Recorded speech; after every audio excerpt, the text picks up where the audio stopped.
What is up, friends? Welcome to the NECC Spring 24 season for Rocket League. My name is Jeff, alongside Bearlight. Oh, man, it is Friday, and it is time to get to the pitch, and I'm very much looking forward to kicking off the spring season. Oh, yeah. Listen, it's the first streamed week here at NECC for Rocket League, and we could not be more amped because we've got great action throughout the season with how many colleges are joining NECC here, Bull Skunk. Just the list goes on and on as far as what we're in store for, and I couldn't be more excited to get things going. Yeah, we got a lot of matches here for you today. Let's just go ahead and take a look at what we have in store. We're going to be kicking things off in the Champions Division here. It'll be Bethel University versus Maryward here at the top of the night, followed up by Carthage and CMU. And then we're going to have Mount Aloysius, hey, I think I got it right, versus Baldwin Wallace there a little bit later on. That's not even it. Like, the matches keep going. We've got a lot of Rocket League in store today. We certainly do. Like I mentioned, you know, there's a whole bunch of new teams that are super talented throughout the entirety of the season. But to kick it off, I mean, there would be no other teams I look forward to starting with, especially the Champions Division. Listen, it's not the top division anymore. It used to be a couple of semesters ago. But now, Champions League is all about those teams that are on the cusp of becoming some of the greatest in Collegiate Rocket League, including the 2 teams that we have in front of us right now for this match specifically. About to say, it may not be, the very creme de la creme, but it is right there, and it's those teams that are fighting to belong in that top spot. So I love the Champions Division. You get a lot of hunger, you get a lot of drive out of this division, and I would expect nothing less than that from Marywood and Bethel, our first 2 competitors, to kick off our Spring 24 season. That's right. Let's go ahead and get to know the rosters as well. Starting with Marywood first, this university from Scranton, Pennsylvania. Say hello to Michael Scott for me. They're at the Michael Scott Paper Company and, of course, Thunder Mifflin. But instead, these 3 players, outlisted Jacob and J. Marsh and Bull Skunk. You got to talk to their coach a little bit earlier. Yes, Alistair joined this group back in fall, and their coach, Generic, was telling me that that's when really things just kind of came together for this roster. Jacob just joined in spring, so not a lot of time for them to meld, but apparently they're at the top of their game. They moved up a division from last season. They finished 2nd at Challengers Nationals last year, moved up to Champions, and are really hungry for that first place coming into this season. And meanwhile, across the pitch, it'll be Bethel University here, the Indiana campus, by the way, as they kick things off and try to bounce back from last week. It was a 0-3 effort against Robert Morris University, but sometimes you're just figuring it out. So Real J-Bay, Goose, and Napier Legacy will be the trio coming in for this side. The Pilots look to fly their way into a win and perhaps equalize their series score or their semester score. And right now, they have a good opportunity to do so. I know that Marywood is just as hot, but these 3 in tandem can really make a difference if they're able to focus up and hit the pitch early and often this time around. I mean, you're talking about Marywood being hot. Marywood, we're on the other end of that stick. They had a 3-0 victory over Ball State last week to kick off their season. So Bethel looking for their first map win. Marywood looking to stay flawless here in week 2. Yeah, it's a tough, tall order, especially at the Champions Division. I mean, for most of these teams, they are staying here in the Champions Division, want to get, or make a case rather, for the Legends Division. But of course, they'll need to get a few wins under their belt. The 3-0 from Ball State. They'll look to continue that run here, and on paper, that should be the case. But what we know, and what I know you know, because you do multiple titles here at the NECC, is that it's any given Friday for Rocket League specifically. That really anything can happen, especially when Bethel University is one of those colleges that are out there. They're scouting. They're looking for the next talent that comes up from the freshman standpoint. Who's going to be the next up? And they're led by senior J-Bay as well. So to have that experience at the collegiate level is something that you can't bat an eye at. You have to know that that kind of experience, that level of time can do you wonders. Well, we begin game number 1 of this best of 5 here tonight. Bull Skunk in for a treat. See if that experience can win out over what is a very fresh and hot Marywood squad. Early aggression right out of Bethel, barely kept out of the box. And they got there pretty quick, using that speed, trying to get off to a quick start. Best of 5s will typically be a bit of a feeling out process for the first couple of games, but they said, no, we're just going to jump right in, dive right in. Instead of dipping your toe in the water, sometimes it's better to just, hop in, get things going. Right now, an opportunity for Marywood develop. That was at the top of the box, but Bethel University able to get to it. But now, Goose was left. It was right behind him. He couldn't quite get that right to the box. Jacob a little bit wide and off the mark. This is a good move from Allison to pull the defense down into the corner. And immediately with the cross, here we go, another attempt. Jacob, weak touch, off the wall it goes. And now Goose is screaming the other direction. It just gets absolutely demolished at midfield. There's Slappa in midfield as well. We'll actually be in rather than J-Marsh, so that will be the starting side here. As off the corner, they'll try to slap it appropriately enough, but it's Legacy to shield it here and keep it on the offensive side of the ball here for Bethel University. Hangs it high. Ellisted try to challenge, and it was a good one there at midfield. That allows Jacob the chance to hop up and use that extra flip to try to propel forward. And nothing doing as J-Bay was back for it. Here's Goose. Good handles and flick to the sidewall. Plenty of room to work with. Jacob will cut it off, but it's still going to get a midfield. Luckily, somebody on the defensive side from Marywood able to step up and send it the length of the pitch. Yeah, it's slapping the one with the most tenure here for the Marywood squad. Been around since 22. And then, now a little bit control top. Loses it. There was an opportunity. The Emirates slipped away. Now Slap is way behind the play, but a touch from Jacob, and still Marywood are scrambling to get back in position. Abe almost snuck one there. You saw enter from the side of the box and look to add to it. Now their opportunity developing. Slappa will leave it back down. Teammate was there, but the shot a little bit off the mark. We've seen a couple of times, but the pressure continues from Marywood. They're very content going to the top of the box, challenging, taking those risks. But if they take too many of those, eventually it might be figured out from Bethel University. They've had trouble getting out of their own half, but you give them some time here, and especially if you want to commit that far forward, they really have an opportunity to push back here and maybe bounce into position. The demo will take them off. This will bounce high. Marywood's defense should get to it. They'll have possession, and Bull Scout remain scoreless here after the first 2.5 minutes have been played. We're going to keep it that way. Slap it. We're going to carry it off the back. Oh, just a shot. Oh, barely kept up by Napier Legacy. Some good pressure there behind. And able to finish. We see a lot of aggression out of Marywood and a lot of trust in their 50s. And you kind of hinted at it earlier. Could get punished. You see two pressed up way far here. But Slappa is able to win that 50 against Napier Legacy along the wall. That's going to result in a goal from Marywood, breaking that stalemate. After so much good defense, right? After so much usage of the trap game, there wasn't a whole lot of room, to get by these defenses. But unfortunately for Bethel, last man back has to get up a little bit quicker. Credit Marywood, though, for getting out there, getting the touch, and just lofting it past last defender. Now it's up to Bethel to try and answer that one. And although they do push forward off the kickoff, they leave themselves open again, and Slappa gonna bring it home. 2-0 now as Marywood is woken up here in game 1. I was worried about Marywood perhaps overextending, perhaps leaving their defense vulnerable for, Bethel to get something in transition, but it has gone quite the opposite way. Since I even just started to make that comment, Marywood has found two big giant holes in the defense of Bethel University. Kicking things off here in game 1. It took a while to break the seal, but man, once Marywood got hot, they put together two back-to-back right in front of their goal. Good defense, too, to keep a 0 on the other side.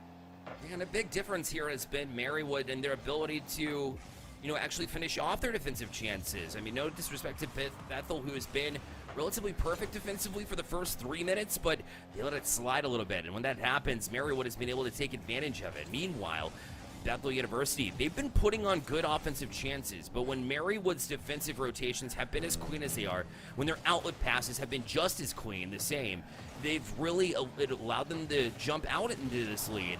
With a minute left, they are in prime position, but they definitely can't take a second off. The way that they're putting on these opportunities, feel like it's a matter of time. It's just, do you have enough of it in order to get a goal on the board here?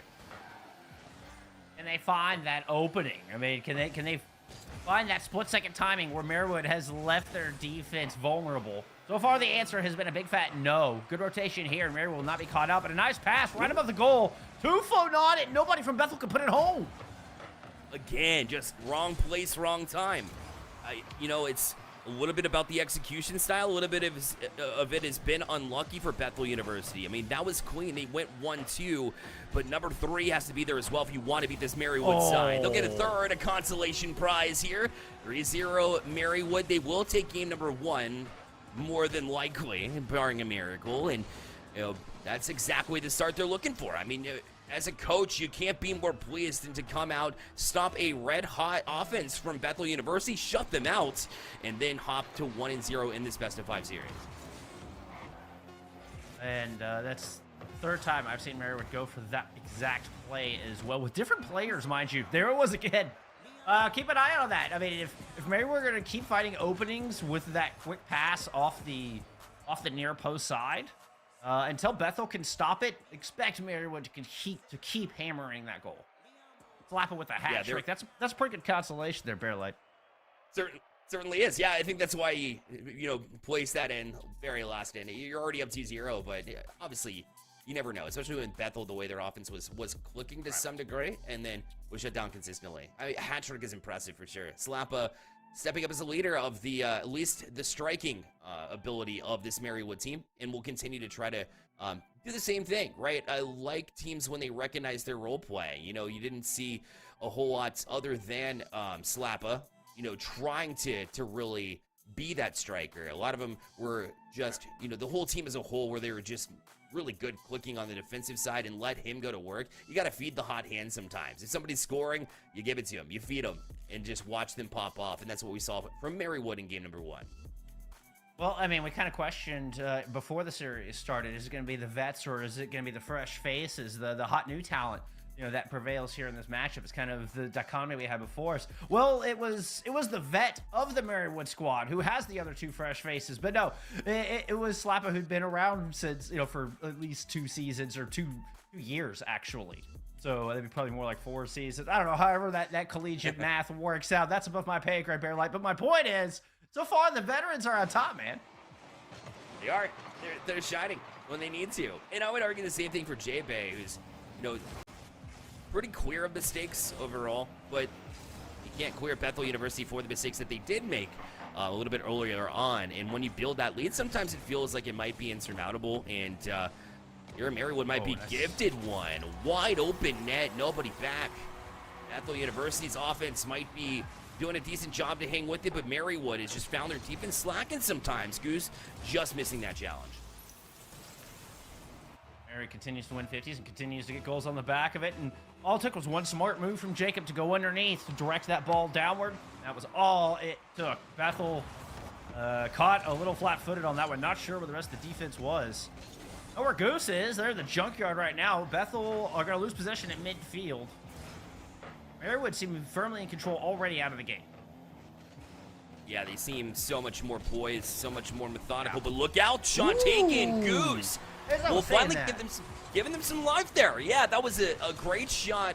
They were challenging in that corner, and then Goose stepped up at the exact right time. That's exactly what they needed.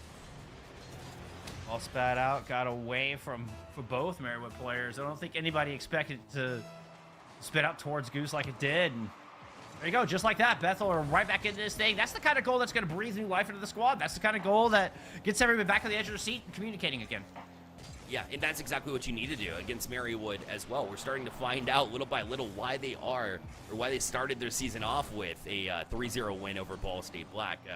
This team is definitely a tough task, and yet they finally found their way around it. They didn't panic, and Goose stepped up at the exact right time. For Marywood, you know, they've gotten gifted a few goals. Bethel absolutely cannot do that because you're not going to get many more opportunities here. But there's one as J-Bay went up for it. It's fielded by Slappa and directly back out of the zone, and Goose will just carry it to his own side, and Bethel University will have to start from their own end. Not only does that goal tie things up here in game 2, but that was Bethel University's first goal today. They got shut out 3-0 in game 1, so I cannot understand how important it is, and how, you know, that's the toughest goal, but like getting the first goal of the series, I think, is the hardest one. Then, you know, you can put it together, and look at this. Bethel have been way more aggressive ever since, and they're going to score 2 back-to-back. Yeah, Goose was the one with the timely step up in the first one, and look as he goes across, and even though you don't get a bump, I guess you do get a demo on that far side, so it wasn't the first to challenge. You took the last man back, and you trust that Napier is going to get that shot off and beat that defender that was at the short side post, left it wide open, and Bethel University doing the right thing. So you're right, you know, once you get one, you start to see them flow a little bit more, and 2 in a row for Bethel, as Marywood now the ones trying to find themselves an answer here.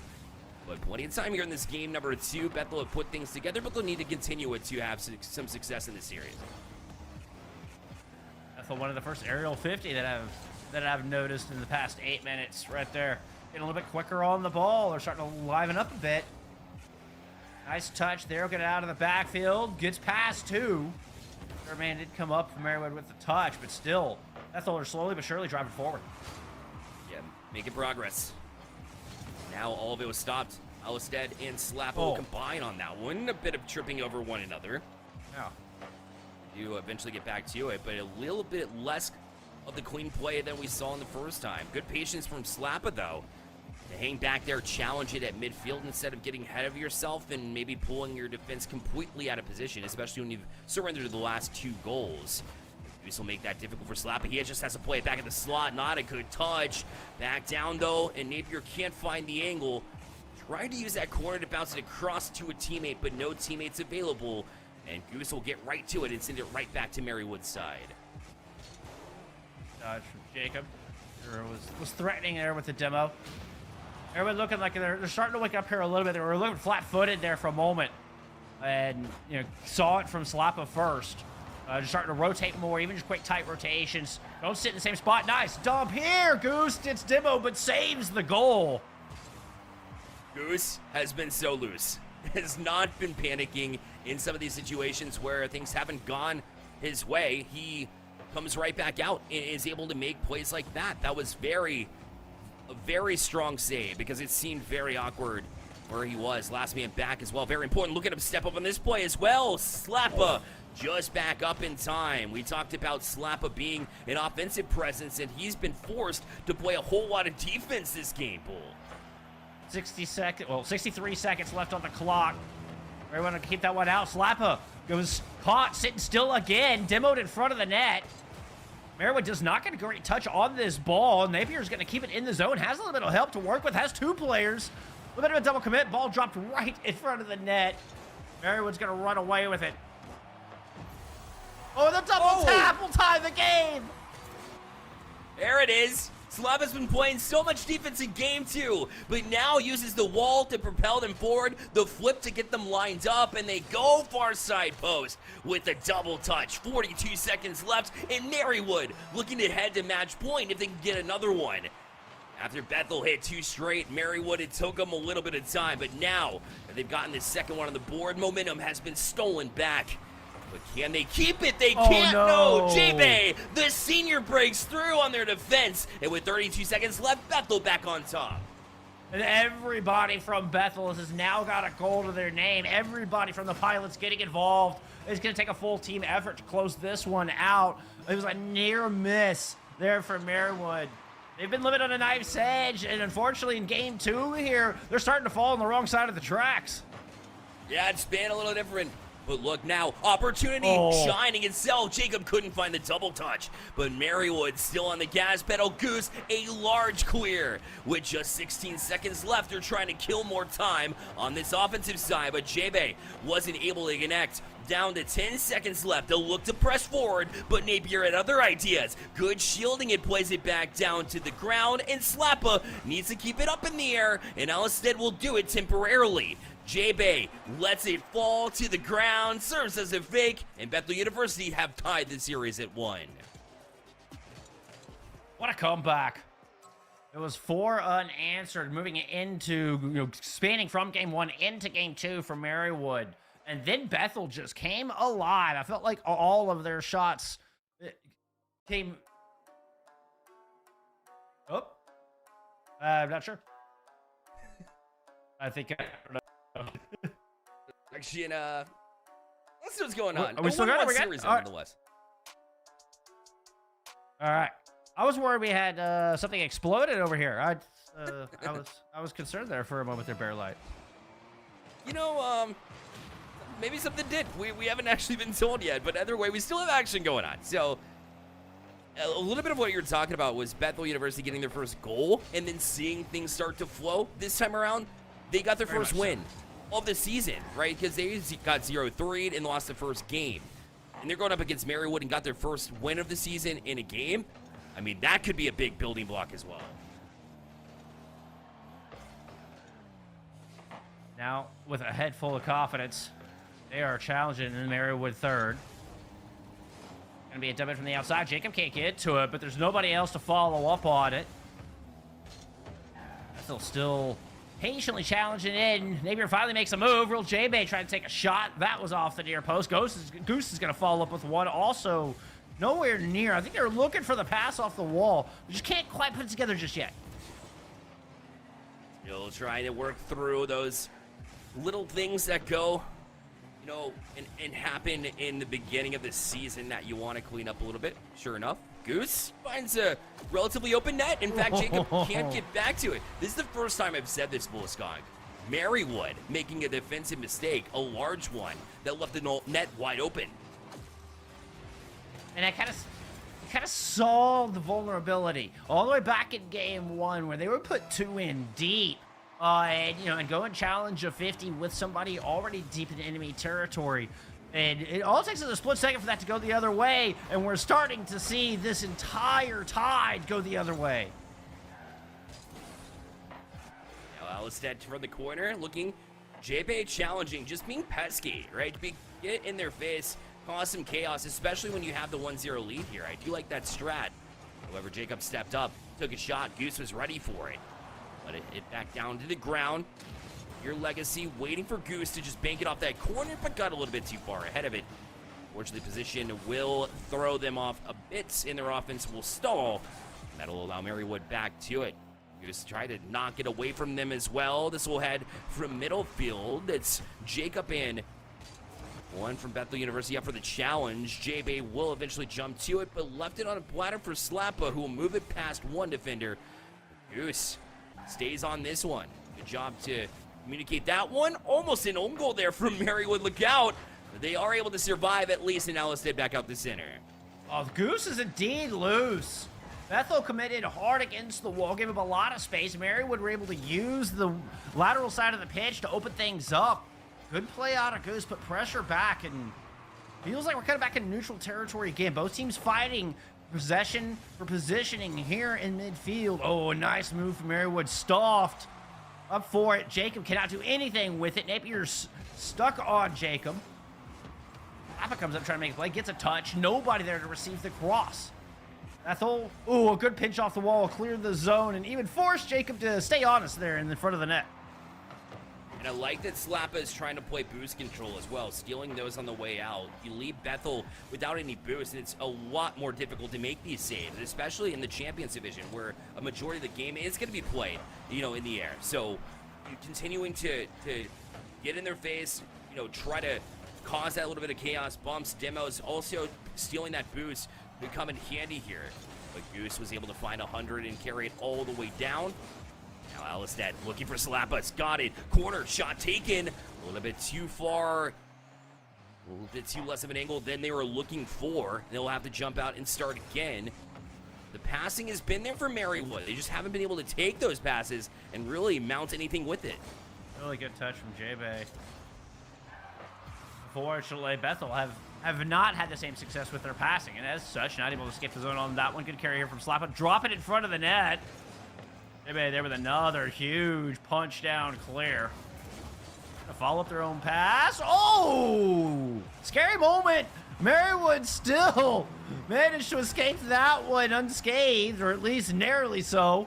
And now immediately threatening the other side. Drop in front of the net. We are tied up thanks to Jacob. That all started with the defensive sequence, because you're right, it looked like Bethel had them dead to rights, and Marywood was able to survive by the skin of their teeth, and rather than just worrying about that opportunity and worrying about a next one coming, they got proactive, went back down the pitch, and just like it is in the series, it's tied 1-1 here in the game as well. It's in game 3, so who will go up to match point? Our first series, or at least our first broadcasted series of the season. Slappa with a huge steal, looking for the game lead. We'll get it. What an angle, what a shot, what a play out of Slappa. Slappa, all right, you're on my radar as one of the best strikers here in the Champions Division after that one. That was clean. Sure, it hit the ground, it's, you're not going to toss it on socials unless it goes in clean, but that is still quite the angle. You're right, that is a strong play from a strong striker, trying to get at it again, but Goose trying to shut him down. The train of Marywood came out of virtually nowhere. They scored 2 straight this time and are looking to close it out. 24 seconds left. We know that anything can happen, especially in this last 20 seconds. It happened last game, Bullskunk. It could happen again if they're not careful. And sure enough, it is. Bethel will equalize with 16 seconds left. And it's none other than Goose, able to get the steal and the bump. Completely owned that wall. And then it's a clean pass. Napier in the perfect position. Didn't even have to break stride. That pass was so perfect. And the Pilots tie it up with 16 to go in game 3. Unreal. This match has turned into quite the banger. The back and forth action. That's what we look for every season. Slap out an opportunity, but couldn't get the shot off. It was a little bit too hot to handle. And now look out. Alicet, I think, was the last back in that one. Oh, it was close, but it does hit the ground. We have ourselves overtime in this game number 3. If you're just joining us 1-1 in the series, next goal will go to match point. Merriwood with possession. Kick off with some short passes around. Jacob finally takes it to the air looking for the backboard. Alicet's too far in. Couldn't get a solid shot. Just has to turn it over. Here comes some backup. Slappa. Nope, loses it to Goose. Jacob has to make a play at midfield. Kind of stacked up top with Slappa. We'll drop it for him. Playing out of the corner with no boost. Slap comes up. Passes over and backwards back to their own teammates. As Merriwood really value possession now, but Alicet gets demoed. The cross from Slappa nearly intercepted. Yeah, it was very timid moments, a very tense moment for those players. Try to gather it down and regroup. That's exactly what they'll do, though. Goose in the air, challenges Jacob, couldn't get to it, but shipped well wide from Goose. The opportunity they were looking for, but they couldn't quite connect. So close to a game winner. I mean, Goose had the vision. JB now has the ball. Goose is going to have to chase back after a good touch. Napier just opted to just boom it back the other direction. Goose playing it out of the corner. Grab the boost as well. Ball flies out. Jacob will get a touch, putting it back down. Get some time. JB to get back into this game. Appa trying to chop one across. One's going to the slap chop, if you will. Now it'll be Goose. Take it and flick it all the way down the field. This one will fall in the hands of Napier. Legacy will look around. Perhaps was looking for JB, but unfortunately found the defender instead. Alicet, good fake. That'll leave it for Jacob. Shot taken, but not quite the angle or the velocity that he wanted. JB, the senior, able to get back and make a big save. I don't know what else to do if you're a Goose at that standpoint. I like the fact that they try to get aggressive on the ball, maybe just get it around them, but man, that was close. Still, the backup is there. Good defensive rotations. Merriwood hanging on 2 minutes into this Game 3 overtime in a tied series, and Alicet's now in the skies in front of the net. Alicet's got it! The overtime winner, Alicet, turns and makes it happen for Merriwood as they go up and over. Goose gets a touch, but it's not enough. Merriwood to match point here as they will win this one 3-2. And Slappa pops off again. Offense was outstanding, and we see them just, I mean, everybody's contributing, getting on the board. Bullskunk, a goal from every member of this team. And of course, you know, you look for Slappa in big moments, you look for Jacob as well. But Alicet has really been the fan favorite, as we see in chat here at the NECC. We appreciate you coming through. Merriwood will have a chance to close out here, Bullskunk, as they do advance to match point and have looked strong doing it. I mean, this is back and forth Rocket League, though. Anything could happen in this next game. I mean, like I said, Generic told me before this match started, their coach said that when Alicet joined the squad is really when everything came together. I mean, that's really when everything locked into place. And you can see why. I mean, and then with Jacob joining here recently, feels like the polish is there, and this team's finally coming to their own. But you can see that star power. You can see that flashy explosiveness that we were looking for from Alicet in those first couple of games, finally kind of starting to warm up here.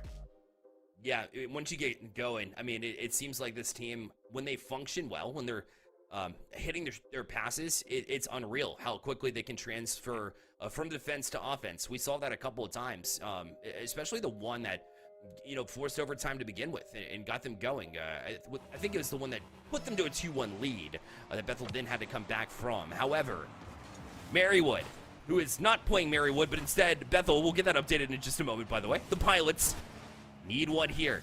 Would be a big win. Need to even things. Otherwise, Merriwood will walk away with another series win. And when you played your heart out like Bethel has, I mean, you have to come out striking. And Goose does just that. A 1-0 lead here for Bethel.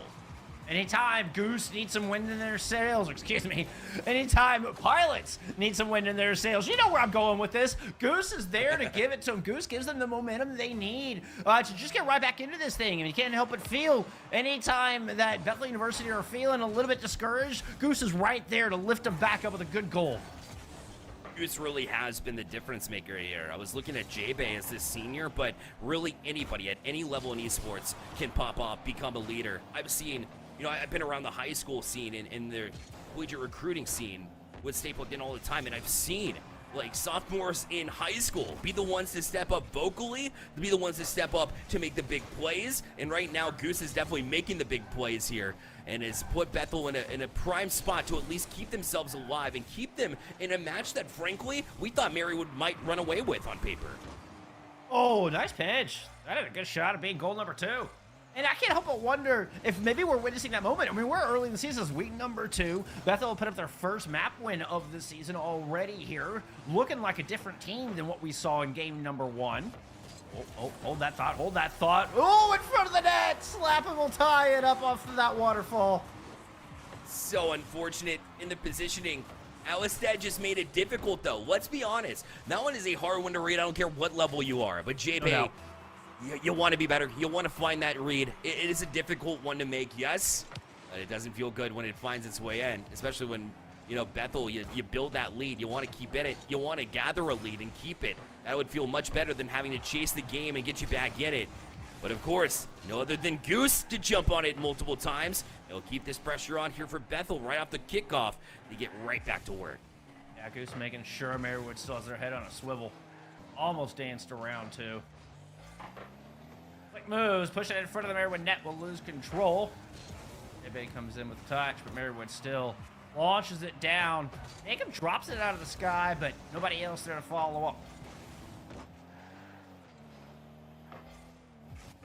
One thing what I was starting to talk about earlier is witnessing, is Goose coming to life here for the first time, because we have such a small sample size on this team. It's a fun thought that to see those players realize that they can step up and be that leader or be that morale booster for their squad.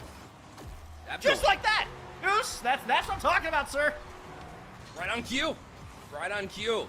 Yeah, they were goosed in their first series, so even if he was stepping up as a leader in the first match, it maybe didn't feel that way when you've been behind all of those games. But look at now Goose stepping up in all the right ways, as he's got 2 on the board, and that's one more than Marywood's got in this game. Slap is going to try to change that. Flips back down, or at least try to play back down with the flip reset. That flip will go away. Look at that crafty touch from Slappa. Will put it back down to the box, but J-Bay was ready for it. Now will collect and move it right down the pitch. Jacob having the shadow here. Alistad just tries to shield it, but nothing doing. Luckily for Marywood, Slappa's on it. Now he will let it settle back down, but Napier Legacy will not. Opposite, great pass. Oh, he found his teammate, but he also found Alistad as he jumped up with the perfect time to challenge and make that save. Yeah, Alistad read that one. You could see the oops come up on their eyes as they came screaming across the middle of the box to make that save. Barely got there in time. Still not out of trouble. Marywood kind of just crunched up in their own zone. Eventually able to move out. Finally pick up a little bit of gold. Cross ball still lands in Goose's lap. Bethel once again driving into the orange half. Legacy challenged by Alistad. Yeah. Careful. J-Bay almost to it. Now tap back down. An opportunity there for Napier Legacy to jump on challenge. As Goose showing off some of those mechs on the wall too, with a bit of wall dashing to try to get back down, create a little bit more speed. Look at that banger of a touch back down the field. Goose will meet it up at basically the ceiling, but Slappa is ready for it as he came back down. Now Alistad's chance. Goes far side, beats one defender. Now left on a platter for Jacob and J-Bay. The senior steps across with a huge read to keep it away from Marywood. But they're not done yet. The challenge still remains here in this corner, as Bethel University is having to make save after save with Marywood pressing. Nice touch, nice rotation from Goose. Going back into the middle, the monstrous save from J-Bay saying, you leave my squad alone. He's waiting at near post, wants to finally get this thing out of the blue half. Nice little move, get it to round 1. Trying to get around 2, does with no boost, grabs the big pot of gold to center. Oh, it's denied. Marywood clears it out. And oh man, Goose now waits for the touch from Jacob. That was the right choice. They were able to pull it back down and attempt the flick, although it was shielded away to the side. Your Legacy, Goose calls him off. Had a little bit of room to work with, but not a whole lot of boost in the tank, and the challenge will fail. All the way back down. Now Marywood's got their last opportunity. 13 seconds left. Shot taken! Oh, no. Slap again! We'll equalize it too! Bethel, your lead was safe last game. It disappeared. And again, it's Marywood stepping up at the right time. And now they've equalized with 11 seconds left. God, I love how explosive Marywood are. And I mean, your server leading score does it again. The player with the longest tenure here on this squad, Slappa, puts Marywood in a position to send us into our second overtime of the series and possibly deny the hopes of Bethel trying to force a game 5. So right. I mean, Marywood is so dynamic in these moments. There's never a time where you feel safe as Bethel's defense. The way it pop up until now. No, you're not safe. Napier Legacy will force a game number 5. Just 8 seconds into overtime. Didn't take long, did it? What a difference. This is not the same pilots we were watching in game 1, Bearlight. I don't feel like this is the same squad. They have leveled up just in the past 20 minutes. It's insane. And, you know, we've called out Goose multiple times. J-Bay's made a few plays defensively that have been outstanding. Napier Legacy comes up with the clutch goal. So it is Goose, 4 minutes out of the 5, who's really been a leader and has been the one they look for to make plays and really carry the team to some degree. I'm not saying all of it. But I am saying that all 3 members come in handy in certain moments. And even if it's just a second or 2, sometimes that's all you need to make an impact. Goose is clearly the leader here still. Don't get me wrong. That's not what I'm saying, is that all 3 are you know, leading the team by any means. But you're getting performances out of your other players. Yeah. All 3 of the players from Bethel University look potent, honestly, from both sides. I mean, we've seen that reflected in the scoring, in particular, though, from Bethel University, where the scoring down the board is pretty darn even. J-Bay is the one kind of lagging behind there. We're playing a bit more third man, but I gotta tell you, I mean, the moment out of game 4 that's living rent-free in my head is that save, is the empty net. Marywood is looking at nothing but daylight, and then suddenly, out of nowhere, here comes J-Bay to make that just game-winning save. I mean, and it turned out to be the difference maker. And you know what? That happened after he made a big misread on the defensive side and let up a goal. And instead of hanging your head about it and lingering on that mistake for a majority of the game after that point in time, instead you stepped up and made that huge save that made the difference. That is what good teams are made of. That is how you know there's good coaching and or a good leader on this team that can lead and let the team know we got to keep our head in it. That is a strong mentality, which goes a long way no matter what esport we're talking about. In Rocket League, it even seems amplified the way they're able to play. And look at Goose, leaves it on a platter again. Napier Legacy able to step up with the first goal in this game. Number 5 goes to Bethel University. Legacy is consistent, a goal in each of the last 4 games. Get off game 5 strong. And I was worried for a moment. I was worried Bethel had fumbled that just for a moment when the front 2 didn't quite look like they were on the same page, but Napier Legacy there to save the day, and the setup was so gorgeous, it honestly didn't matter in the end. Oh, it did not. They were able to tear through. J-Bay tried to make it more here for Bethel. We've learned one thing about Marywood. It's they can score at any given time. There is no way you can relax in this series. You got to keep moving forward. A few demos won't hurt. It'll take Marywood's second and third members off the pitch, at least temporarily. That'll give you some room to start committing forward. As you saw Goose try to beat the last back here, and J-Bay will meet it at the wall in order to press it even farther forward. This one will bounce out. Slappa's got an opportunity. He'll look for the pass to Alistad, but that's right all the way by J-Bay. Turned directly in from Alistad and challenged it. Even got a pass off that back wall. Now Jacob, awkward. He was handcuffed as that one hit off the corner, and this one will fall back into the hands of Slappa. And we continue this back and forth action that we've seen since basically game number 2 here, Bullskunk, as these two teams just put it on a show. I can't help but wonder if Marywood are still trying those same tricks, still trying to play the near post backboard, and Bethel are wise to it now. They're staying a lot tighter on those plays in the corner. They're not letting Marywood get those balls to bounce out and around the defenders. They're not giving up that space. And now I'm wondering, so what does Marywood do? Do you have any other looks? Like, what else do you do to dismantle this defense? It's got to be. That's not going to cut it.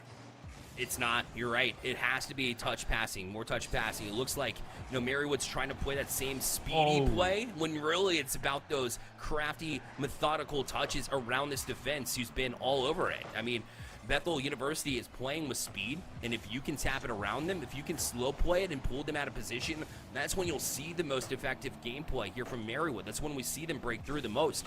And right now is their opportunity. Jacob fires his shot, but Goose was strong to it. Slappa couldn't beat Goose back to it, but Alistad at least can get the 50-50 and press forward. It's up in the air. Jacob uses corner. This will go all the way back to Slappa. He'll fire a shot, but not enough velocity on it. Is J-Bay able to make that save here? But they're not done. The pressure continues to mount here from Marywood. A drop pass to Alistad. He'll use the back wall shot. No! Alistad got in the way. Not sure if that was in, but we'll never know because it hit off to their own teammate's car. Oh, that's what I was talking about. And Marywood shows a very different look. Going off the top backboard with that play and a gorgeous setup. Oh, and another explosive aerial passing play. Holy cow, stop the press. Look at the steal to the follow-up. Beautiful 1-2 out of Marywood. That lack of hesitation. Better put, the proactive jump up, knowing that the 50-50 is very well on its way, or that you can beat that last member back and be able to read your teammates. Good communication comes in handy there. We knew Marywood would not be out of this. The pressure they've been mounting. You got to look out for that man with the ball. Goose is going to try his best to get Bethel back into it. He's been able to do it multiple times. The 2 wins that they have, all from Goose. Now they'll be up to J-Bay and Napier here to wait back. Alistad faked with the flip reset, pulled it back down. Allow Jacob to step up in their place, but there's no intended target on that pass. And that'll allow Napier to play it back off his corner, and Jacob with the misread. Doesn't matter. Marywood, Alistad, back on it. Pass couldn't get to Jacob again. It's cut off by Napier. He'll find J-Bay, the shot a little wide. Now this one hangs back to center, and the 50-50 will allow Marywood to advance forward here as we remain deadlocked. Another shot taken, but still tied at 1 with 50 seconds left. Holy cow, Marywood fans were, probably still holding their breath off of that opportunity for Bethel University. Marywood, another big look here. Jacob going in. They've taken it to the sky a lot more here in Game 5.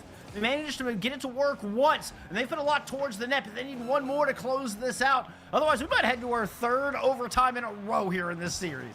It would be so fitting. It would be so fitting, especially in this series, the way it's gone, the way it's been so close. Look at that. Launched pass now. Goose shot!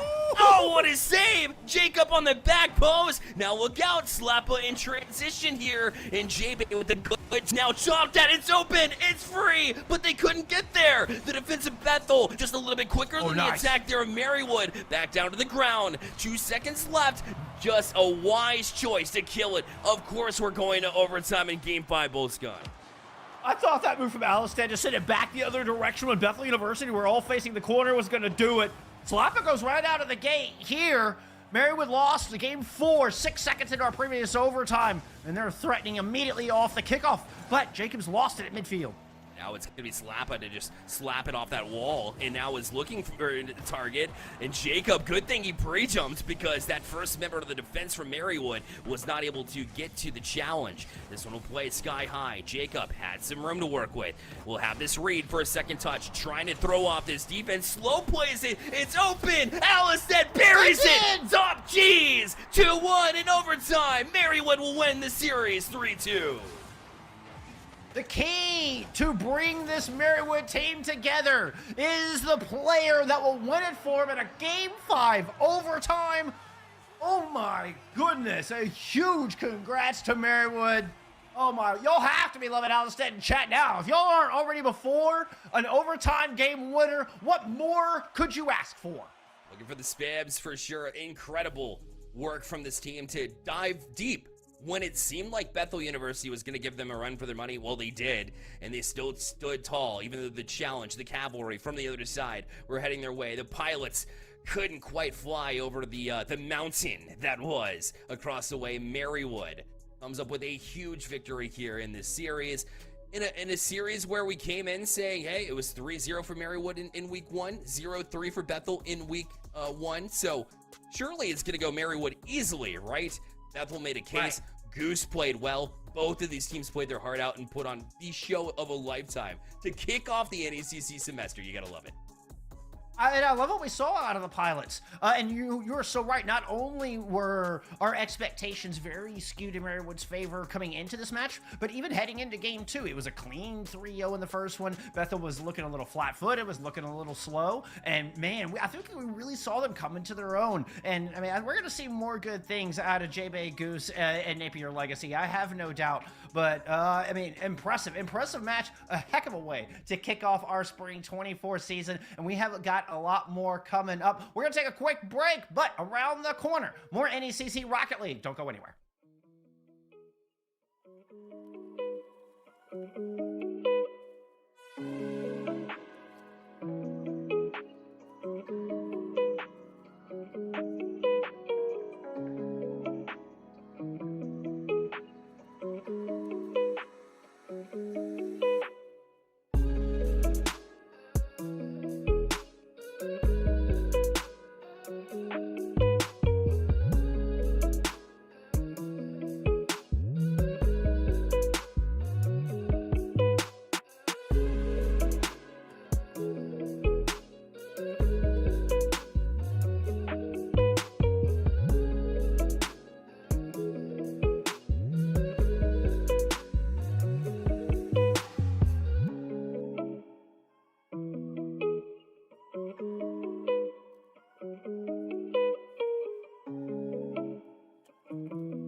Welcome back, friends. NECC Rocket League here. Happy Friday, and well, if you're just joining us, thank you for joining.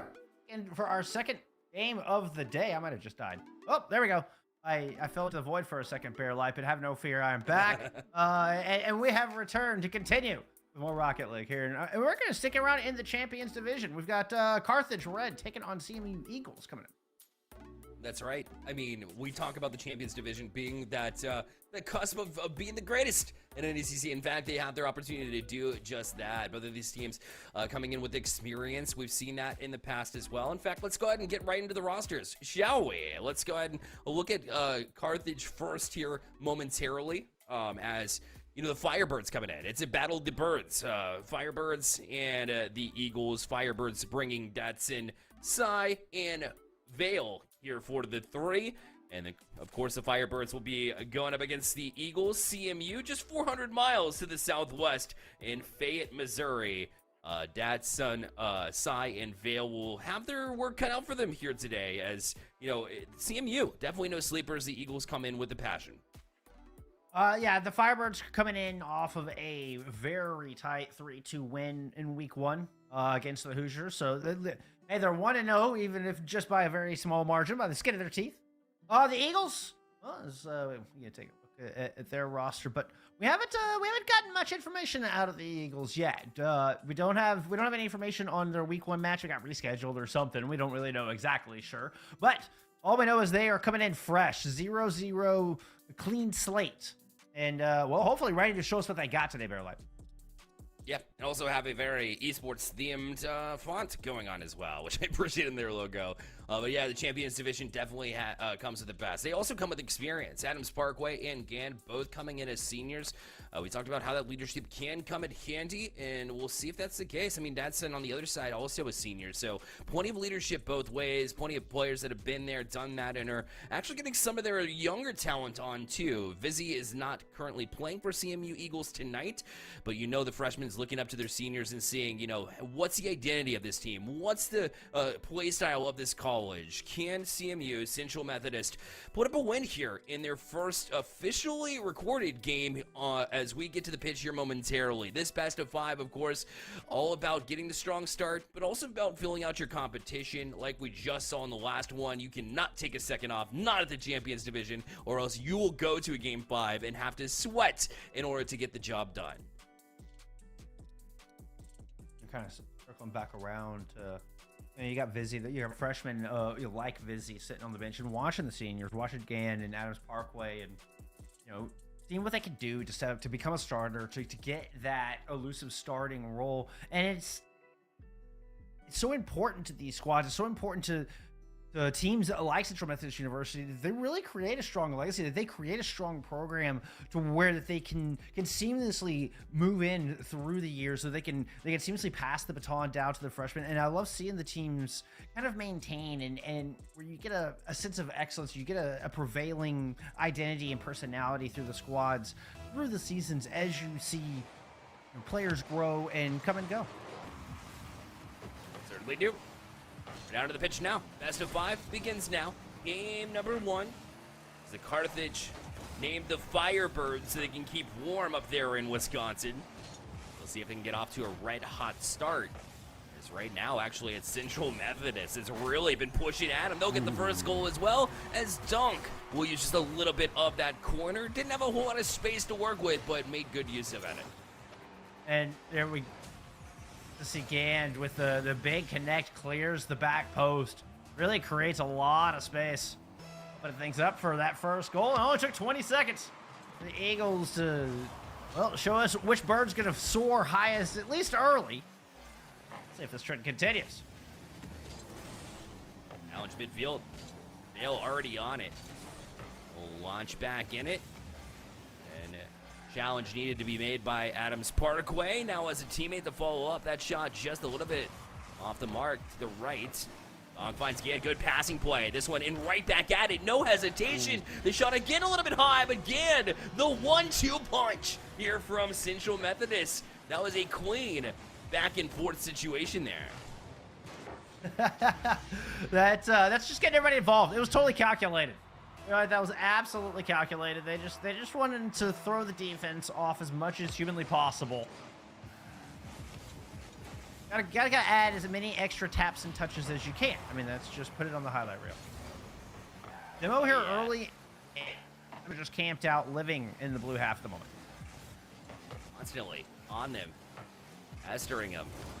Right now, you know, Carthage Firebird is the only team that we have results from. Sure, it was a close one, but they did win the first series. We haven't seen anything out of CMU yet this season, and yet right now we're seeing a whole bunch just in the first minute and a half. Scan will launch this one. Look how fast Sai is up to the sky as he'll drop it down to Vale, but he's going to be beat to it by Gand, and that'll force a challenge here on the side that maybe Carthage wasn't ready for. Sai will have to back out to their own corner. Good challenge here. That'll actually bounce it towards Ned, forcing Gand up to use a lot of that boost on the way back, but luckily he's got Donk on the other side with the demo. And if Vale does not get up to that one, Adams Parkway had a great chance for a double touch, but Vale was able to bail out the defense here on the Firebirds. Much needed space from the Firebirds. They needed resources bad. They were just 2 steps behind the Eagles, and a lot of those rotations on both sides of the pitch. Dan's going to get a good punch in here. I was looking for the backboard, but Firebirds are raiding this one. Looks like they're able to kind of fall back into their rhythm. Let's see if they can do anything in the orange zone. We'll sit here at midfield.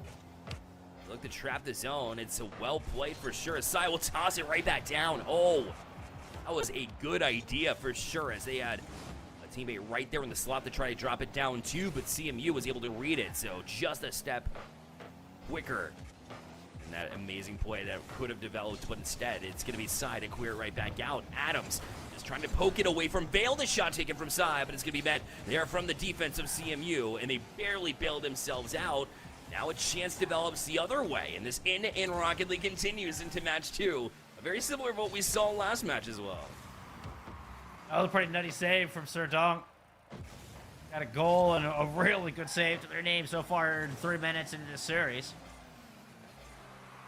Maybe you haven't really looked very threatened. I mean, despite that one took a moment. Oh, Gand shot. Oh, just ricocheting off the post. The follow-up does the same. I believe that Sai stuck with that one. That was so difficult to try to stay up on, and yet somehow had the confidence to be right there. The wherewithal to get back on it was the defensive CMU, who has been at least being able to keep the Carthage Firebirds offense at bay in their best of times, as you know, they have put on lots of pressure. Opportunities need to eventually convert into goals, otherwise it doesn't matter how much pressure you're putting on. And Vale is going to try to kickstart that, but it's going to be met right in the air again. Central Methodist just not giving them any room to breathe right now. As Gan will play it right back on him again. They're strangling them in not just room, but resources. And it starts to fall apart. Eventually, all these shots are going to go in. You can see here, Firebirds are just turtling up more and more and more. And even with all 3 of them there, nobody's got the boost to get to that. No one's got the jump on it. No one has, well, nothing has any piece of that ball. No one can do anything about it. It goes right between all 3 of them. Sometimes you're just in the wrong spot, wrong time. Sometimes you're in the right spot, as Donk was, and so is Adam. But now another shot, and eventually they will break through. It was a bend, but don't break defense for CMU, but eventually they do break through to the Firebirds as they're able to melt them down just enough to get their first goal of the series. Certainly needed that one. That just felt like tenacity. Just crash the net. Gotta muscle it in through the near post. And I love to see it. I ain't mad at some heart. I ain't mad at some tenacity.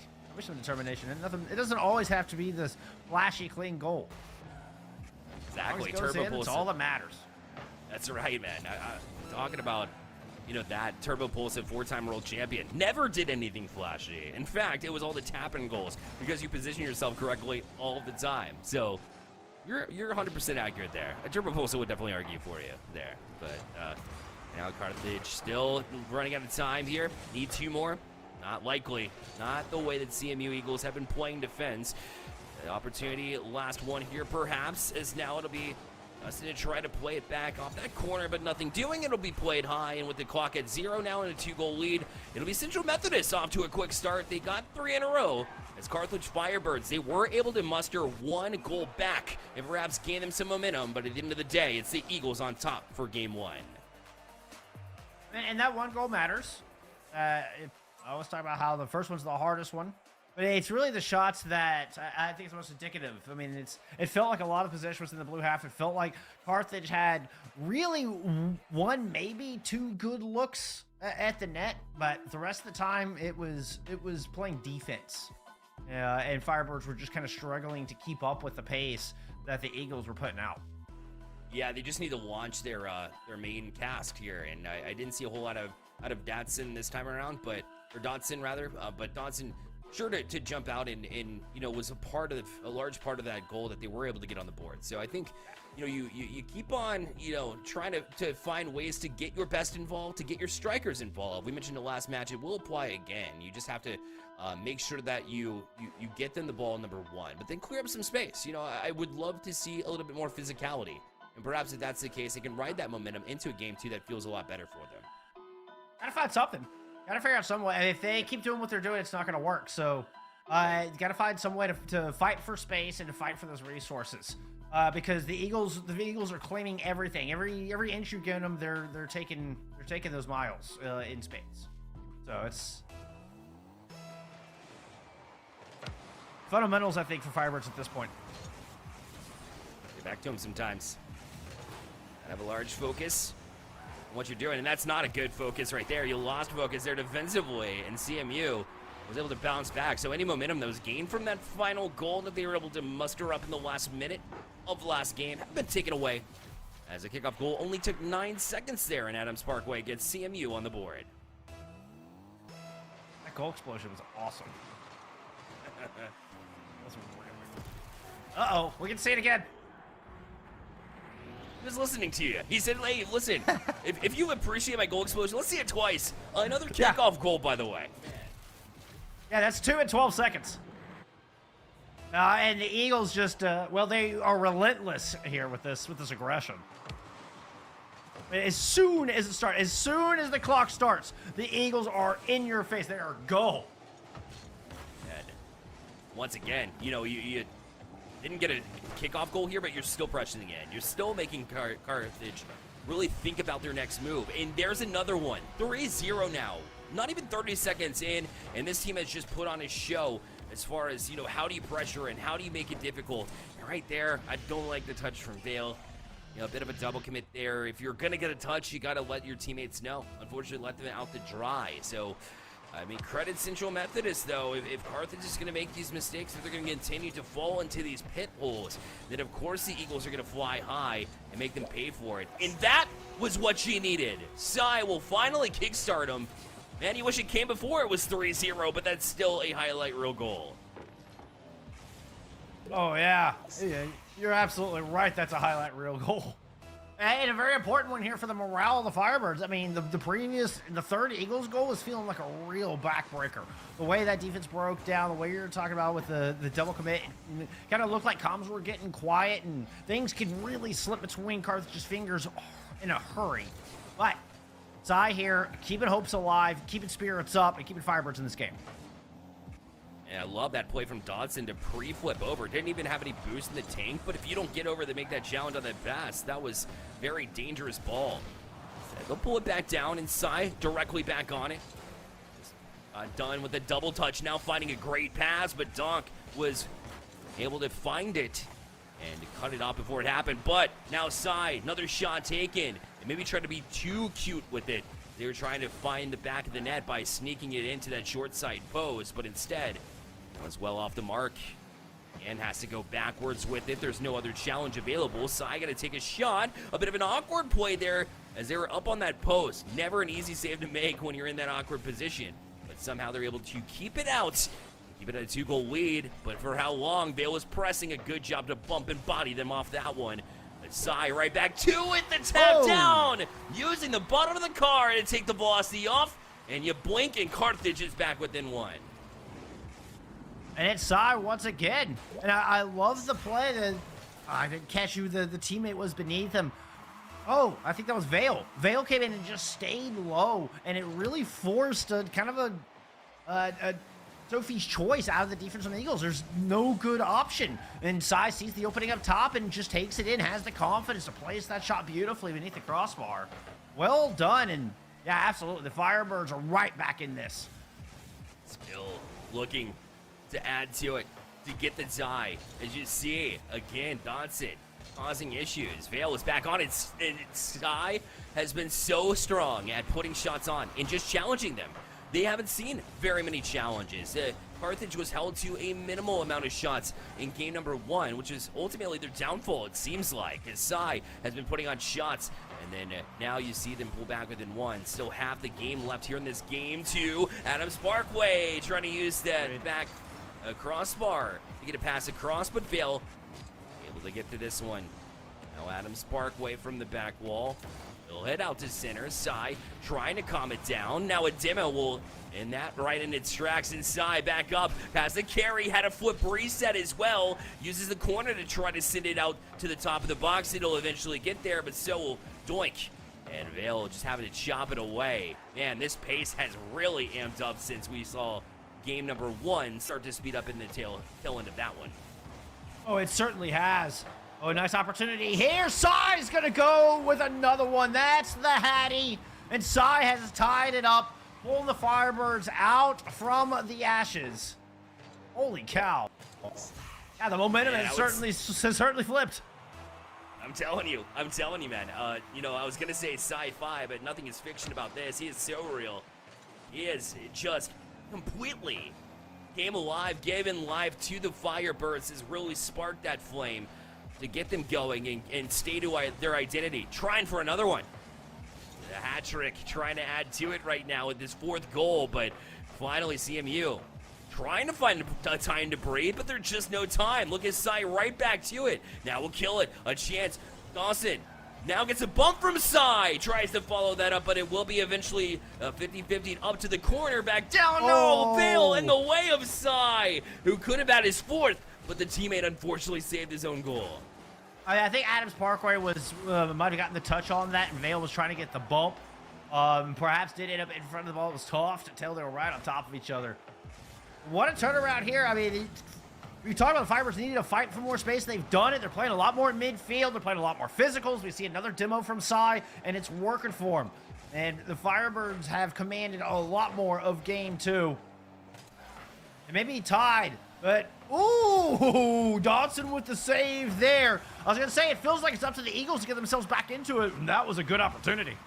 Oh, it was, and the defense was just that much more clinical from Carthage, as both Sai and Dodson was able to combine for a couple of big saves in timely moments, and reactionary ones at that. I mean, they don't have any boost in the tank. It's not possible. They don't get the read that quickly. There's no chance. They've been doing it. Look at the floater. Actually challenged again. Needed to get up for that one. You see, he was credited with the save, as they almost beat him with a bit of a rainbow, if you will. But now, down under 10 seconds. CMU now the chance to press forward. Sai's the only one back. Needs to handle it well. And will go directly to the ceiling, so that way they can push out. Down to 1 second left. 0 seconds here. The ball touches ground. And, of course, we go back to overtime. We've been doing it all night, and I love it. Let's go again. Yeah, it never hurts my feelings to see a golden goal situation. I mean, that is Rocket League's finest as far as I'm concerned. Firebirds threatening early. Sai almost got goal number 4. It was a little high and a little slow, but you love to see the Firebirds putting this pressure on early here in overtime after the slow game 1 we saw out of them. Yeah, and they've really emptied up since then. Vale, good read. Back wall. Tried to tap it back towards it, but couldn't find the angle. So it really just served the Eagles, who needed a break. But look at that pass. Oh, Donk makes a huge save because Sai again on the doorstep. Well, how many times have we said it in this game? They're continuing to press as well, as they need a big stop. Sai will not give up. The pass! Oh, it's Dawson. Over to Dawson! And they will win it in overtime to equalize the series at 1. And it's Sai that sets it all up with that incredible acrobatic display. Given the feed, given the goal, given the win, over to the Firebirds as they claw their way back. Come on, 0-3. They were down 0-3 in this one. And look at this, 10 shots for Psy. Carthage had a mere 3 shots total in game 1. Psy putting up a monstrous performance there. I mean, kickstarted them, accelerated them, and put them across the line. I mean, Psy was a one-man band in that one. Holy cow. For real, man, that's crazy. 10 shots on his own. Three goals, and then, by the way, that flip reset pass to beat a defense that was in great position to use that extra mechanic and pull it out of your back pocket for the game-winning feed. So, not only can I get it done in the goal-scoring column, he said, I can also be a playmaker and find a perfectly placed pass and let Dotson, who I said needed to come to life, come to life. And they were able to get that overtime winner in Carthage. Now that they're starting to warm up, I'm sensing a very similar story as we saw in the first match where, it seemed like everybody's counting them out. It's the same scoreline too, by the way, 3-1 and then to 3-2. So I'm just saying that perhaps we go to a game 5 overtime. I wouldn't be mad. Again, I don't think you would be either. No. I mean, we've already had 4 overtimes in 7 matches so far today. So let's keep this trend going. The more Rocket League, the better. Certainly doesn't hurt my feelings. And I love what we're seeing out of the Firebirds. Very similar story, what we saw with Bethel University, where it seems like it took them a game or 2 to get warmed up, but once they do, holy cow. They are here to play. They are here to win. Yeah, Psy was just, oh my. I mean, at the end of this, I have a feeling that Central Methodist is going to breathe a sigh of relief that they don't have to play him again until maybe playoff time, because he has been a nuisance just with those 10 shots. And I don't even care like the ending of the series here. Just, playing that type of talent is very nerve-wracking and can get pretty intense. That being said, I mean, it took Psy 10 shots, and if you think about it, they only were able to win by 1. So Carthage, you love to see it. You love to see the overtime win, bounce back, get to even grounds. I love the pressure too, but they haven't been capitalizing enough. You can't rely on 10 shots from a man Psy over and over again to get the job done. I'd like to see a little bit more of contribution across the board in order to really give them a shot, in my mind, to win this series. I know they're in it, and it's close, but we'll see. If the Firebirds have that as just their one trick and their only condition to win this game is just to give the ball to Psy, quickly the Eagles are going to figure that out. They're going to put a lot of pressure on Psy. They're never going to let Psy touch the ball. They're never going to let Psy play the game. And then, now what? Then what do you do if you're the Firebird? Yeah, exactly. They're going to let the air out of his tires, and then you only have 2 players. That's a side joke. P.S. I'm done. I see what you did there. Yeah, it's a bit of a reach, but I approve. Big reach. But it was a big brain reach, though. Like you had there was some cerebral aspects to the joke that kind of make up for the reach, I think. I need to let some air out of my own tires, apparently. Relax from time to time. Listen, we're at the head of the game. We're here momentarily.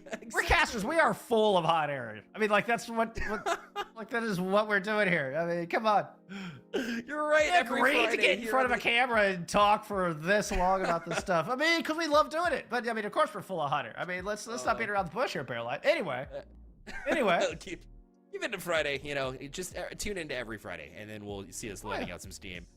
Needing to let out some steam, Central Methodist, they had a lot of shots against. I know they're going to bounce back stronger here. Adams Parkway, did decent enough. I don't think there's any one player that's really been standing out to me, which is crazy on a team with 2 seniors that are on the field. Remember, Ganda senior as well.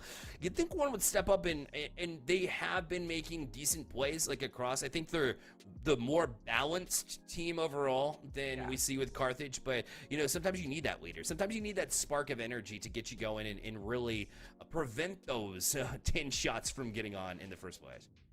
Well, I mean, CMU looks much more in control in game 1 like that. It was a very dominant game 1 and a very dominant start to game 2.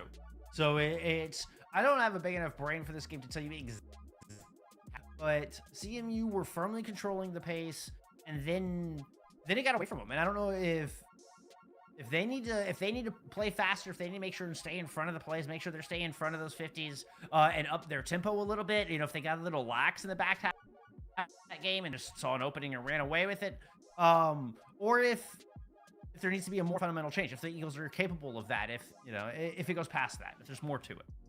Yeah, that's 100% true. I know for a fact that they cannot give room away from Psy. Sometimes you'll see 10 shots on net, and it's really just like a lackluster, just put it on net and cause the defense to make a save in the first place. But with Psy, just the mechanics shown on a lot of those plays, the flip reset pass, we saw the double touch a little bit earlier in that game too. From an insane angle. Exactly. Like that kind of mechs, you have to get out early and challenge early. It's as simple as that. And I know boost control has been difficult for you, but you got to keep at it. You have to win those races to the boost in order to get out, make those challenges, do it, whatever you need to do. Just cut this man off before he can get anything going, and you'll have a much better time. I guarantee you that. You make an interesting point about, like, you might see a stat padding kind of, 10 shots on the net where the player is basically just anytime the ball comes near them, they're just launching it towards the net. And it's not, maybe just trying to crash the net, see if you can get rebounds. I'm not saying that they were, in any particular situation that they were trying to just pad stats. Certainly not saying that here. What I'm saying is quite the opposite with Psy. Psy, there were quality chances. It always seemed to be, looking to pull open the defense, looking to find a quality look on, and yeah, very, very dangerous. I just thought that was an interesting point because it didn't seem like a lot of just trash shots at all. No, exactly. And when you're taking 10 quality shots, I don't know how you even keep it within one like they did. In overtime, it seemed inevitable. And but you got to give them credit because right off the bat, the kickoff goals were a problem, and they were able to solve that issue. So that one step at a time, they were able to figure things out. I think Carthage to be able to do that, to be able to handle that type of tall task and be able to get one job done, then you start to kind of pivot and it starts to snowball a little bit in your mind of, hey, we were able to solve one problem. What's the next one? How do we get that? We weren't able to take shots. Let's just give it the Psy and put on shot after shot. And he's been fantastic in finding those opportunities. And, it's a three-man team. We talked about it earlier. So for Vale, I'd like to see a little bit more. Been a solid rock as a third man. But with Dotson, really did step up, got the game-winning goal. We said, being clutch is important. Sure. So with that, you want all three members to contribute all the time, and perhaps, that's the solution that they need moving forward to maybe even get a win in this series. I don't think it's impossible by any means. We're tied. We're tied at one apiece. It's not impossible for anybody. I love the narrative we had before us, and it kind of felt like this organized, methodical squad coming in. It's I don't know, like I picture like old Legion of Soldiers where they're all very uniform and they go through doing exactly what they needed to do, and then you have like the rogue, like a traditional rough around the edges, is by no means institutionalized into any kind of, and then it steps up and saving the day, for their squad. Like, it feels like very much that kind of a story in front of us, that kind of conflict in front of us of this very methodical kind of players you're supposed to team versus this one lone ranger that has just got them god mechanics. That's exactly right. Well, we go into game number 3 now. We appreciate your patience that we brought things up. It's overtime. We have 3-3 now, almost an overtime winner. So listen, Bull Skunk, we might have missed this little bit of the game number 3, but here we are in overtime yet again. No surprise. Asai tries to end it right there as it stands. Yeah, apologies for any technical issues, but yeah, of course we get another OT. Of course we do. Oh my goodness, it's kind of fitting that to answer this question, lone badass versus the disciplined soldiers. You get a golden goal to decide who will take the match point. Oh! Can't believe that didn't go. Side to inside things again. But Dodson wasn't there, or was able to get that touch, and again was just able to launch one onto net, and Vale will send it over to Dodson. We appreciate your patience as we got back into it. A bit of tech issues, but all the goals don't matter anymore here in game number 3. It's going to be the next one ahead of us. And right now, Sai is trying to be that guy again. As here now, it'll begin. Waits for some support there from the teammate. And Sai was looking for Dodson. Couldn't quite find him. CMU back on the gas pedal here. Tried to take this shot. Gan back down. As here it will be chip and chase. And force backwards. Couple touches and Vale has to backtrack, but was willing to do so to meet them at midfield. That's a dangerous ball here from CMU, but luckily they're ready for it. Able to at least get it out to center as we see the bit of tug-of-war happen here a minute and 30 into overtime. Really good ball placement out of Adams Parkway thus far. Playing that third man brilliantly. Oh, but I'll say pushed up there. Uncharacteristically missed. Gonna have to make a save. Can't get to it. Dotson gets the game winner. Wow. Sai again. Yeah. Of course. Combinations. The same one. Sai found Dotson. The same story as the last game. Was that a replay? Are we sure it wasn't? I'm joking. It seemed very similar, though, in the ways of that. Sai only one goal, though. Look, everybody gets involved, okay? It is pure chaos on the side of Carthage. You never know who's going to step up. 2 goals from Dotson, and Vale able to get on the board, too, with a goal, and somehow able to dig in. So now, you're right, we just had the conversation. Can Carthage stick around and perhaps take the series win? Guess what? They're 1 game away from doing just that. Oh, wow. I mean, and this is... they're the Firebirds, and I don't know. They just took them a while to get ignited. I mean, to get white hot. But I can't wait to see where this goes. More OTs. I mean, it's just gonna be one of those nights. It's just overtimes all night long. Golden goals are where it's at. I will take it. Please give me more. It's inevitable. And speaking of inevitability, probably a game 5. I mean, at CMU, you got to step up. Now is your chance. You have to summon what you did in game number 1 and get back into it and see if you can't challenge for it. It's been happening all night long, and obviously we're here for it. So, CMU, I'm predicting you win game number 4 and make my words a reality here.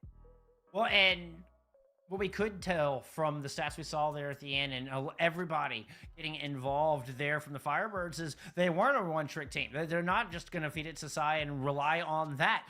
They were getting a lot of team play involved as well. So there's more in the bag of tricks here for the Firebirds. Now it's up to the Eagles to answer.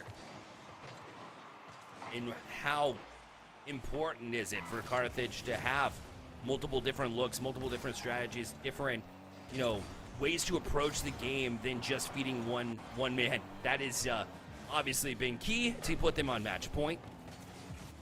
And CMU Eagles have had struggles trying to keep up ever since. I know it went to overtime in the last couple of games, but right now Carthage is wanting those big moments that really matter, those clutch moments where you need to make a save, where you need to get a shot to go. These are the times where you need to step up, and right now an opportunity, but Vale able to shut it down. Big save, follow-up is there, but a little wild from Gan as he goes to the corner, and it allows Sai to jump up to it, but not out. The trap game continues here from the Eagles. The first extended pressure in offensive side of the ball for Central Methodist in quite a while. But Carthage able to at least bail themselves out, at least for now. Yep, Sai will this play going. Gonna take a shot here, bounce it off the ground for goal number 1. And Sai continues to impress. Why not? To the ceiling. Uses the flip. That's something else, man. What do you mean? The makings of Zen. Okay, maybe not that crazy, but pretty solid ceiling shot there. Pre-flipped it as well in order to get in the right position in the first place to be able to air roll his car and get the second touch to go in the back of the net. That was something else from Sai. Using all sorts of mechanics, showing off, and in these big moments, coming up with big goals. Yes, you don't always want to get a Sai, but I mean, if he's going to play like this, you do. Oh, answer, yeah, again, able to equalize here, and silence me with a bullet. As Vale just gets absolutely robbed. Dog with a massive steal and with a lightning bolt of a center. Putting it right in the hands again, no shot. One. That was an incredible play out of Donk to give the tying goal over to the Eagles. Sai's gonna get it right back. No way. What? Oh my, bar down again off the kickoff. A favorable bounce from Carthage off that little corner, and Sai was just ready for it. And look at the perfect angle to knock it off that crossbar. And in 2-1. Answer quickly from Sai. And you see that Sai was large. Sai doesn't follow it. Sai just launches it and then just kind of drifts up in the air. They don't follow the ball in. They know that's going. Like, the confidence on that shot's nuts. Yard. Confidence is what gets you 10 shots. It's what gets you hat tricks in just about every game, except for the last one where you had 2 assists to complement your goal. Like, this is confidence at an all-time high. The Firebirds really feeling it.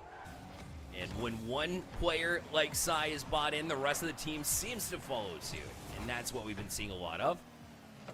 Sai challenges here. Good chance. Vale up, tries to get the touchback down. It's there. Look at that crafty touch again. Sai just continues to impress, using the bottom side of his car to throw off the defense, to beat 2 members of the defense, and allow Vale here for the tap-in, which was really a steal at the end of the day, as that one was already going in. Wow, what a play again. Well, I mean, let's not neglect the tap down from Vale that just went perfectly 2 millimeters off of the wall to catch the bumper at the bottom. And then to get the pop-up to Sai, and where anybody else, any lesser gamer, is just going to take that shot, and Sai just sprinkled some fairy dust on that thing. Magic, abracadabra, Firebirds up by 2. You're right. Absolutely earned. Well earned from Vale. A CMU finding that same combination coming right back at you. Doc wants to at least take advantage of the very aggressive positioning that we saw from Carthage. And have been seeing for quite a while. They just haven't been able to find a way around it. Now Doc will play in the corner. Vale will sit it back down. He's beat to it though by CMU. As Adam Parkway was trying to cause a little bit of chaos. Sai again able to make a read. Now from the corner. Couldn't quite find that read. Another difficult one will actually get around Vale. And now they'll combine to press in. This is a much needing sequence here for CMU. I mean, we blinked. It's 1:50 left, and here's Vale with a flip reset to get past one defender. And the last back is Gand. He will get across and make a save, and at least keep CMU within arm's reach. Look out, though. Difficult opportunity, and Sai not able to handle it. And now CMU turns down pitch, but it'll be Vale again to pop it up, and Adam to follow suit. Try to take a shot, and Sai right there. CMU running out of time, and Sai now another opportunity down in the box. Vale can't finish, but Carthage knocking on the doorstep yet again. I mean, CMU are lucky they're only down by 2 at this point, are doing well to only be at a 2-goal deficit right now. It's been kind of tripping over each other, and it's been a little sloppy. Somehow they've managed to keep it out. You know, I mean, and then dodged a bullet there with Sai, just kind of missing their own double tap, trying to thread the needle in the corner. But that clock continues to be the bane of CMU. Now less than a minute to go. Down the field, Sai gonna kill more time. Gant looking for a teammate. Nobody available here too, and bumped off it as Gant was back down and really just tripping over their own man. CMU feeling the presence of Carthage. Right back to it. The corner, up the tap, down. Denied for now, but Scythe on it again. Again, forces it high, and Donk just has to wait for it. Now, Adams, challenge, Sai, keeps it here. There's no breathing room. There's no way out. Finally, they're able to chop to it. Gant right back to it, but Vale able to beat him to it to the corner, and Sai back in the other end to kill more time. And with 10 seconds left, it's looking less and less like CMU is able to do much with it. As now popped up, Vale, the challenge knocked off it, and Carthage win 3 straight and will win the series 3-1. CMU felt like they spent everything. They maxed out. Their muscles are given out. They are pouring sweat. They got nothing left in the tank, and they're barely able to get out of their own zone. I mean, that last 90 seconds, it took every ounce of every resource and everything they had just to get across the midfield line. 5 seconds later, Sai comes screaming back across with the ball, and it's another 45 seconds just grudge match to try to dislodge the Firebirds out of their half. What an insane difference. Once again, from the start of this match to the end of this match, the Firebirds woke up. I mean, that's their second half team. Like, I don't know what else to tell you. Their second half team. That's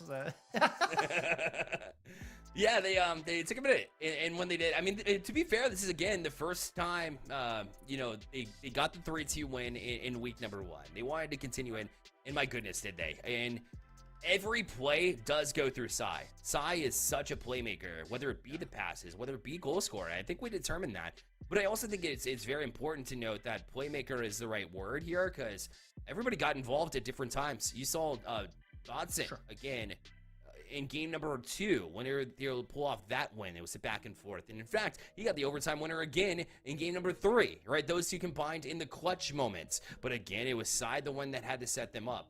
And then Vale came out of nowhere, man. That He was goal, just the dude. third rock around it, dude. The tap down was beautiful. He was able to finish that one too. And now thinking back to that one, he did earn that after that little tap down. Sure, take your goal. I mean, Sai's had enough of them all series long anyways, right? Oh yeah, no. If you missed, what was that, game 3? Go back and watch game 3. That was one of the most impressive goals I have seen in my 3 years of casting collegiate Rocket League. That was incredible. It was just so slick. It was so amazing. Magic, absolute magic in the air here at NECC, and we're only in game 2. We have a lot more coming your way. We're gonna take a little intermission. When we return, it is Mount Aloysius. Wait, did I say that right? Mount Aloysius. Taking on Baldwin. There we go. Hey, I got it. All right, we'll see you back here in a few for more NECC Rocket League. Don't go anywhere.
Welcome here, welcome everyone. We're excited to continue the day of Rocket League action as we are going to get into another set of series coming up for you here today. Again, kicking off week number 2 and finishing up here, so teams are starting to get a little bit of a handle on things. My name is Orbital, of course. I'm not the most beautiful, person coming in. We had some awesome casters earlier on. Right now we got Fiat Color coming in here to join me on the desk. Fiat, how you doing today? I'm doing amazing. Thank you so much for having me. We've got an exciting matchup here in week 2 of the NECC current matchups with the teams going to be Mount Alicious versus Baldwin Wallace is going to be our 8 p.m. cast today. Both of these teams have a record of 1-1 currently in their standings. Now, Orbital, what do you think this match is going to look like?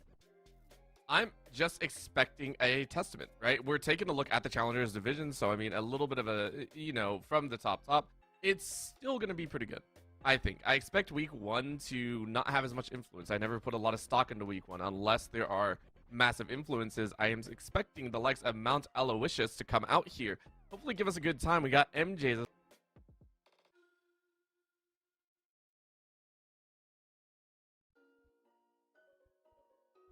So currently, right now, we got XMJS, Noah Leon Noel, and Rare Hybrid playing for Mount Alicious, currently on the roster for in the Great Lakes division.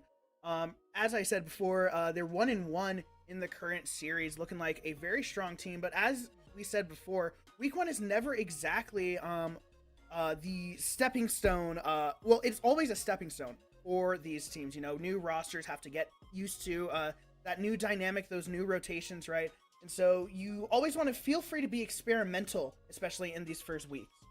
Yeah, it should be a good time. I mean, I'm excited. I'm still kind of buffering my ideas and thoughts, hey, I got to take a little moment to pause, but let's take a look at the other side. Baldwin Wallace going to be coming out here as the other team and hopefully giving us a good time. We got Shady, Det, and Wellendish 21. Hopefully they'll come out and give us a great challenge as well as another 1-0 squad. I hope to see them really challenge everything to be put on the pitch again across a specified series. First game, maybe you test the waters.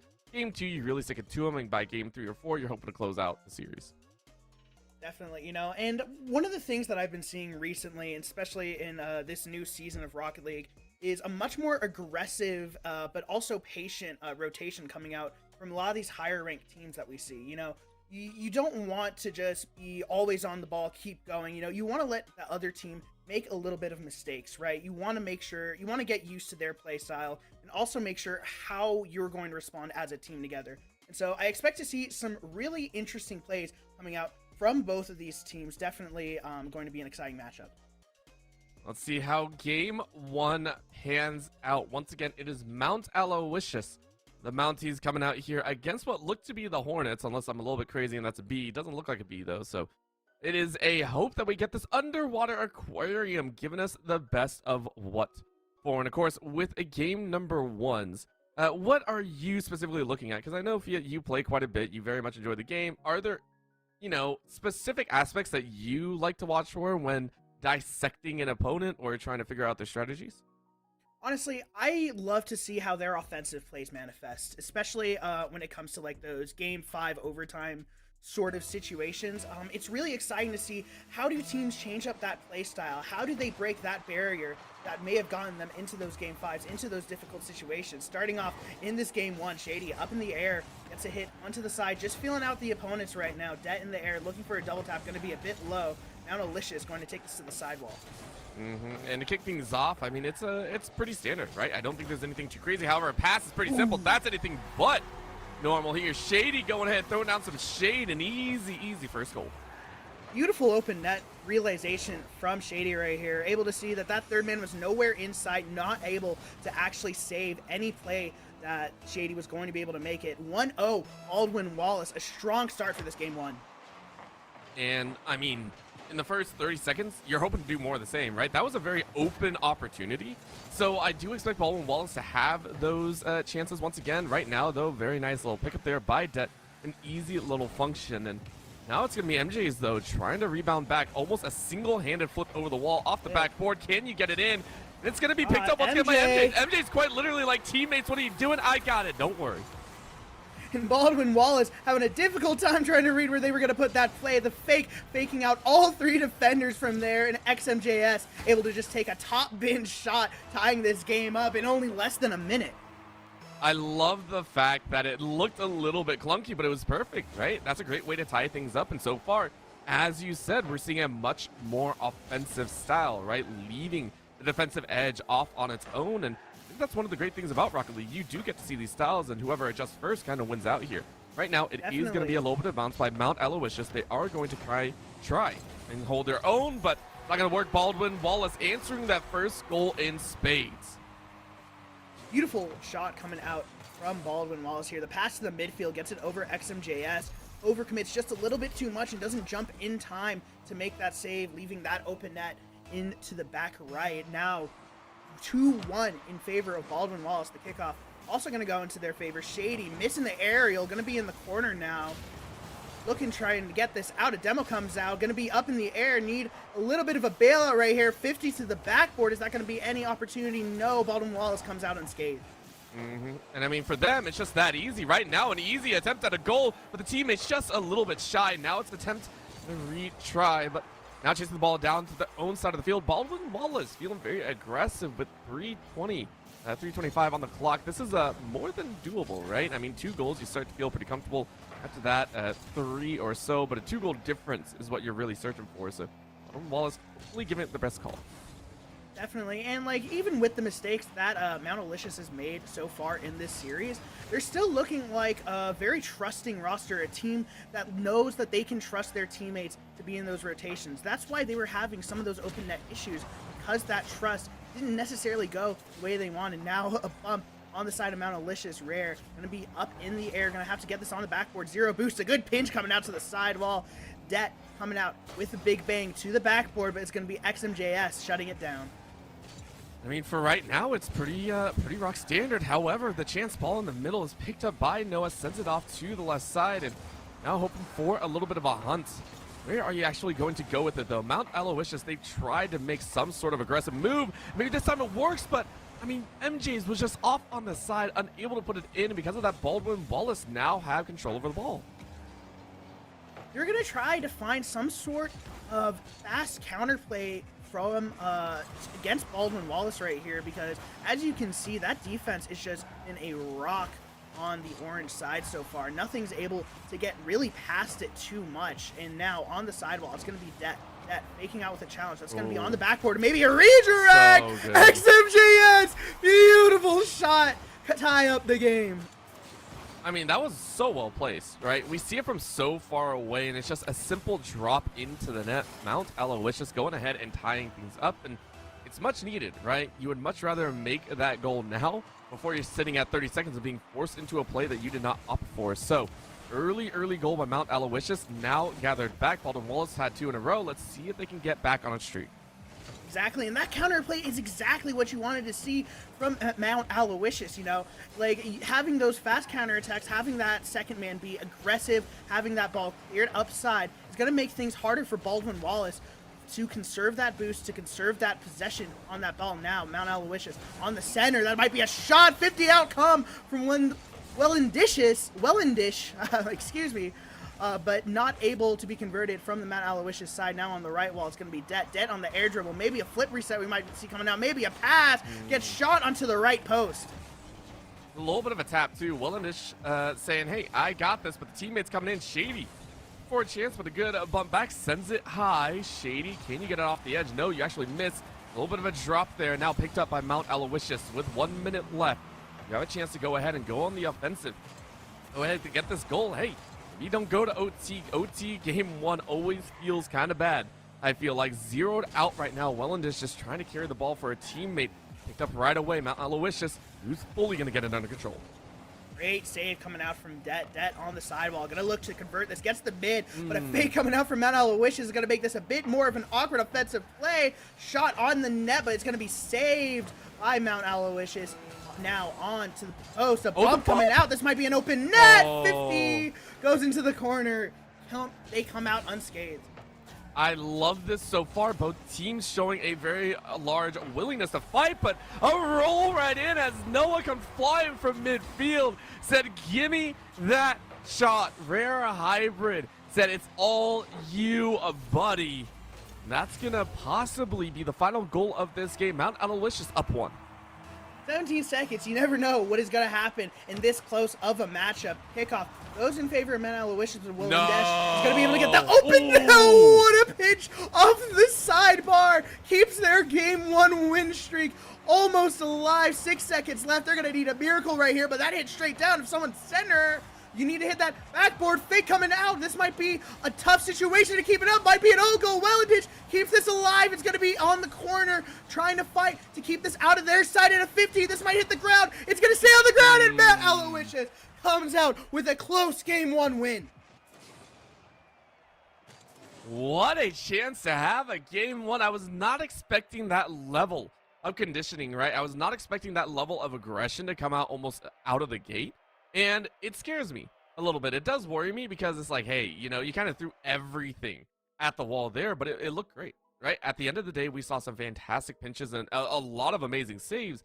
But what we have identified is these are 2 hardened teams, right? The passing plays were on point. We saw multiple setups by teams. A very nice fake. I think it was the first goal of Baldwin Wallace that was basically a little bit of a touch and go on your own, and it was very well played. So both teams have a playbook ready to go. How well will they execute is the question.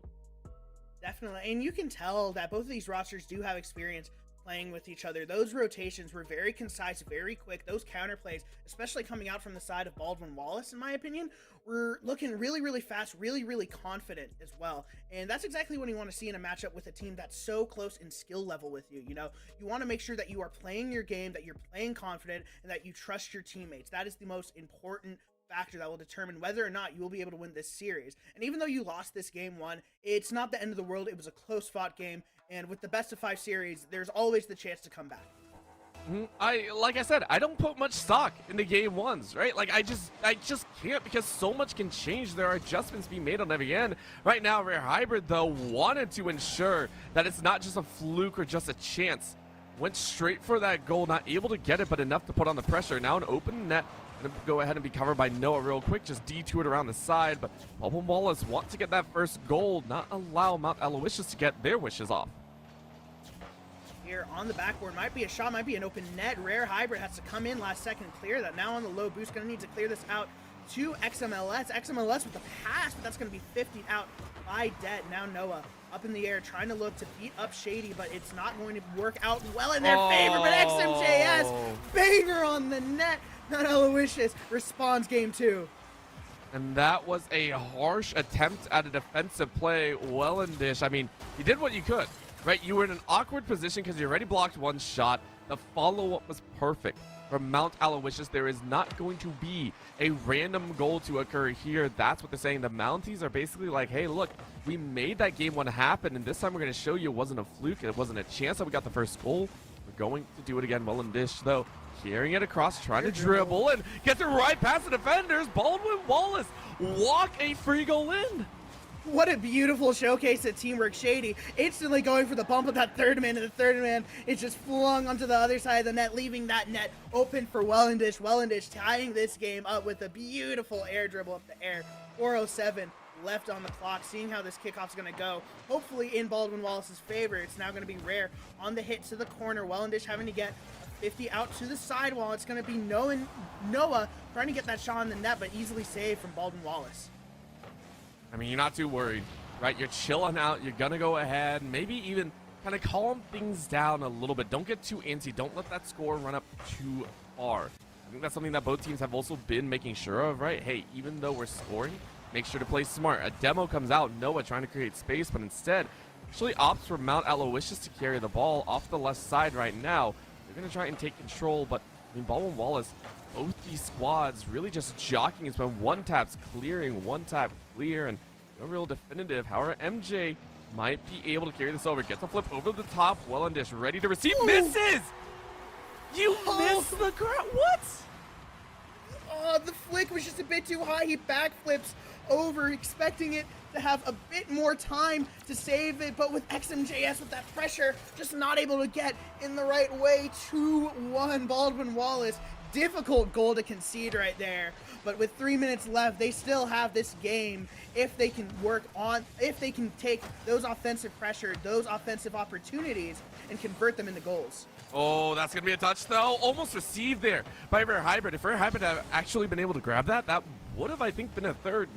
However, right now, it's a chase back down the field of Baldwin Wallace trying to get under control of XMJS, saying, nah, I'm good. I got you. Take it on to here. It's going to be a chase to the ceiling. Down on the ground, a roll forward. Good flick out. Very nice by Shady to deter that shot. MJ currently playing a little bit of defensive end. Double demo. Who's going to get a hold of it, though? Baldwin Wallace saying, it's ours.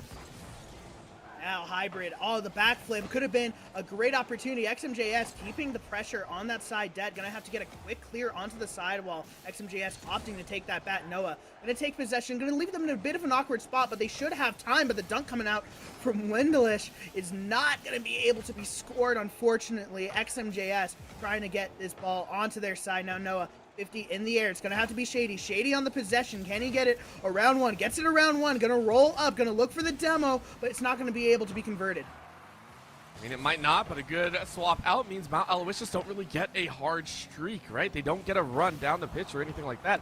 Set, it's going to be 2 minutes on the clock as Shady pumps it right back towards the goal. Nice little knockout. Baldwin Wallace couldn't get it under control, but Det going to try and put a little bit of a spin on that ball to go up. Good collapse by Mount Aloysius, and now it's their own attempt. A good punt out, but for a moment, that demo leads it to Noah's favor. Shady, though, says you aren't in position. The teammate's ready to go. Good block coming out by XMJS.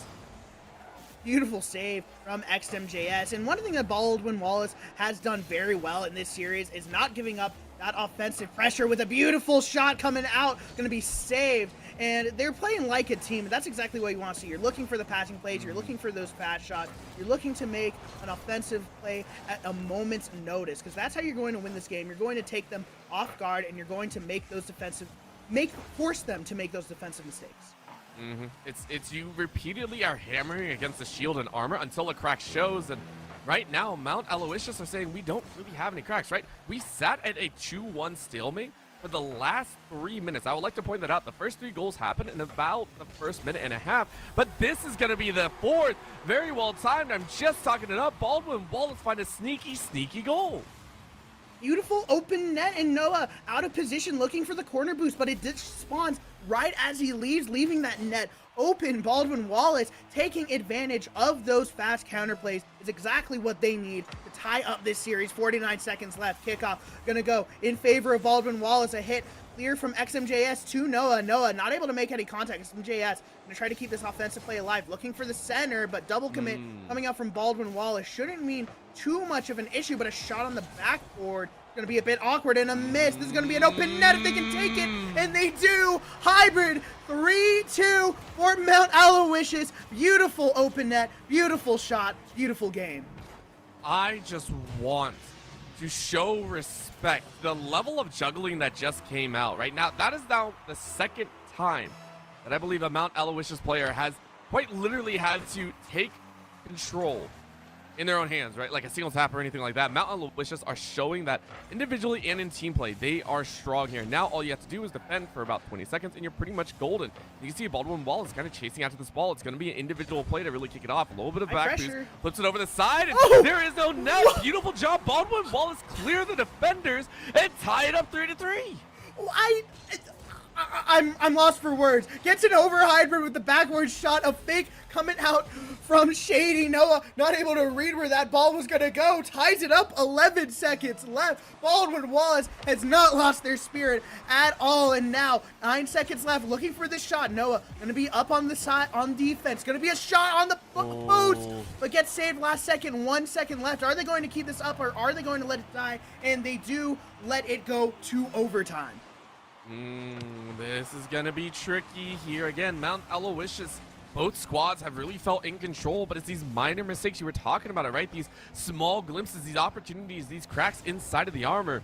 I mean, Det is going up for a high one, can't redirect into the goal, so instead it's going to roll out. Mount Aloysius challenge once again, and these both of these teams have been so aggressive, so impactful that it really feels like defense have been a second thought to them.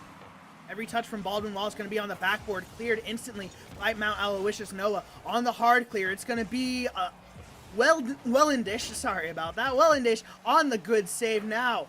Det on the clear, Det trying to keep this ball on their side, and a good 50 coming out from Mount Aloysius on the side wall. Now a clear opportunity, trying to get this mid. It's going to be Hybrid with the shot. Hybrid gets 50'd and not going to be able to convert that. Det trying to get this back onto the blue side.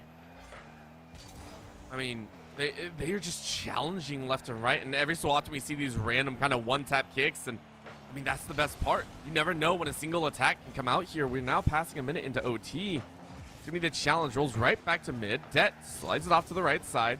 No real boost behind, and that's gonna be a 40 coming in. Wellendish saying, hey, let's go ahead, try and make an attack. I need boost, though. Sitting on 4 is not the amount that you want to see, but you rolled it right in front of the net. Good knockout by Noah once again, and I mean, they are chasing. Rare Hybrid currently under control, but Shady, watching as the demo goes down. And I think Mount Aloysius has recognized the fact that they need to play a bit more patient, or else they're going to give up more of those open net opportunities and let Baldwin Wallace score those counterattacks. And that's something that you're seeing, especially in their defensive play. They're not playing too aggressive. They're not trying to get every single 50. They're just trying to play their net, trying to make sure that they can find the opportunity when it arises, and playing that patient game, which is exactly what you want to see now. A clear onto Det. Det with a good 50, going to be on the right, while Shady gets the beat to the corner, but a demo comes out. This might be an open net. Oh no! Det, is it going to be on? It is! XMJS! Able to put it in last second, 2-minute overtime. Beautiful response from that clear off the corner. 3 of the 4 goals. 75% of the goals in that game came from the one on your screen there. XMJS in the middle. Oh, nasty work right there. That was brutality. I mean, XMJS, like, this was brutal in the sense that both teams just did not want to stop. Every time, running over and over and over. Like, there was no point. Like, the only time they stopped was when they had no boost.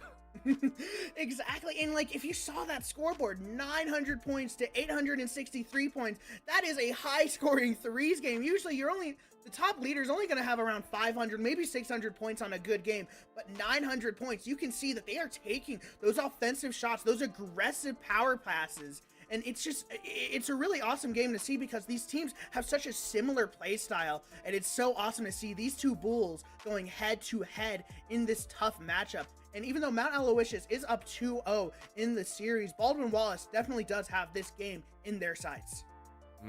I would honestly say it's like a step ahead. That's about how far they are in the race right now.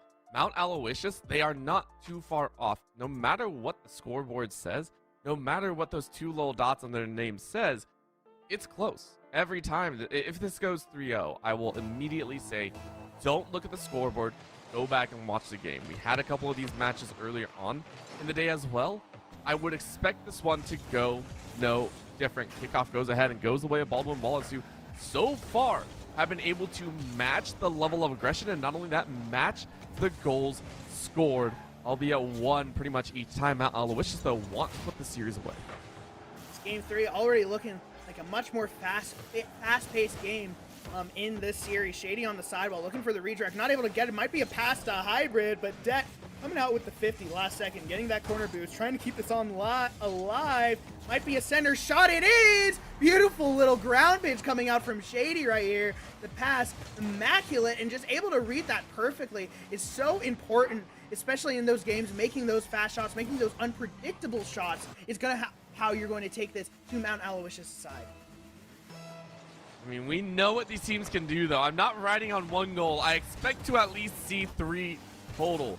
And I'm kind of curious to see who is going to make that second and third. Right now, long ball high top, and that's the second one dropped. I understand it was a long ball, but this one, it felt very defendable. Definitely. It felt like Wellendish called that he had the save, and his teammates trusted that he did. But after that whiff, that's just a really unfortunate thing. That's been kind of a thing with Baldwin Wallace, is that their defense has been a bit messy, especially when it comes to who's going to go for the ball and who actually has the right touch in order to get that ball onto offense. Now Rare Hybrid, slow shot towards the backboard, easily saved by Baldwin Wallace. Det in the middle of the net, kind of stuck right there. Gonna need to take this opportunity. Gets called off by Shady though. Shady with the flick, Shady with the beat though. This might be a good opportunity. Wellendish not able to get the best 50. Now XMJS flick above one. This is gonna be a good possession. We saw he thrived right here before and not able to convert it. Baldwin Wallace is definitely learning from their past mistakes right here. After you let a goal go like that, it can affect your mental either in a good or bad way, right? Good way is you come back like this, you're a lot more understanding, you understand where your players are and what can actually happen with the boost, you defend a lot better, or you just kind of flub. And I mean, it'll eat at Baldwin Wallace. If Mount Aloysius win this series off of that, pretty much, it's going to eat at them forever, right? Like, they're going to go back and practice rotations for days and practice the defense for a while. It's one of those types of goals, right? It eats at you. But for right now, Baldwin Wallace, they really do want to win this game and at least make it a contestable series. Current moment, though, Mount Aloysius having a lot of dead balls kind of in front of Baldwin Wallace's goal.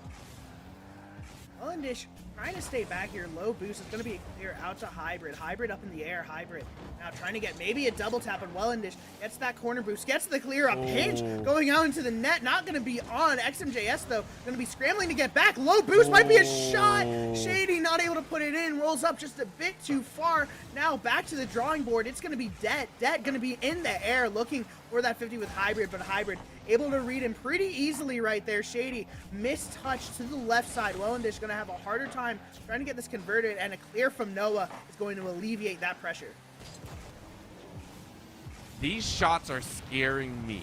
They are making me extremely worried for the rest of this match. I mean, multiple times we are seeing these teams just kind of like, it feels like an almost flub, right? And then even these eyeballs, right? Like, I'm watching these moments, I'm like, there's no way it goes in, and then yet we seen goals occur that it happens. These random chance goals. So far, Mount Aloysius and Baldwin Wallace have all fought within their own net territory, and it's been a challenge either way. So whoever breaks kind of this stalemate situation of playing on a nice edge will be the victor here, as we are 1-1 going in to the final minute 40.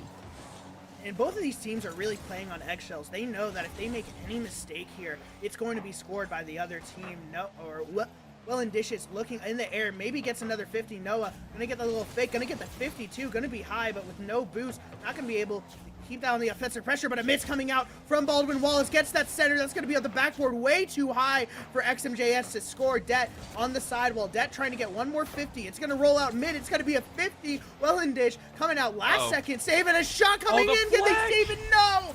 Noah, last second, little doink into the net is exactly what they needed with a minute left. That hurts to see. That 100% hurts to see if you're a Baldwin Wallace fan. It was just so well timed, right? And you didn't expect that stop. You didn't expect such a slow little shot. You expected a hard pass. Very nice break there. And Mount Aloysius, they just had to defend. We know the defensive game is quite strong, but again, if there's an opportunity, they're going to take it. Shady goes ahead and punts that ball out. But I mean, you got to get offensive. You got to get crazy. And Baldwin Wallace, their series is riding on this.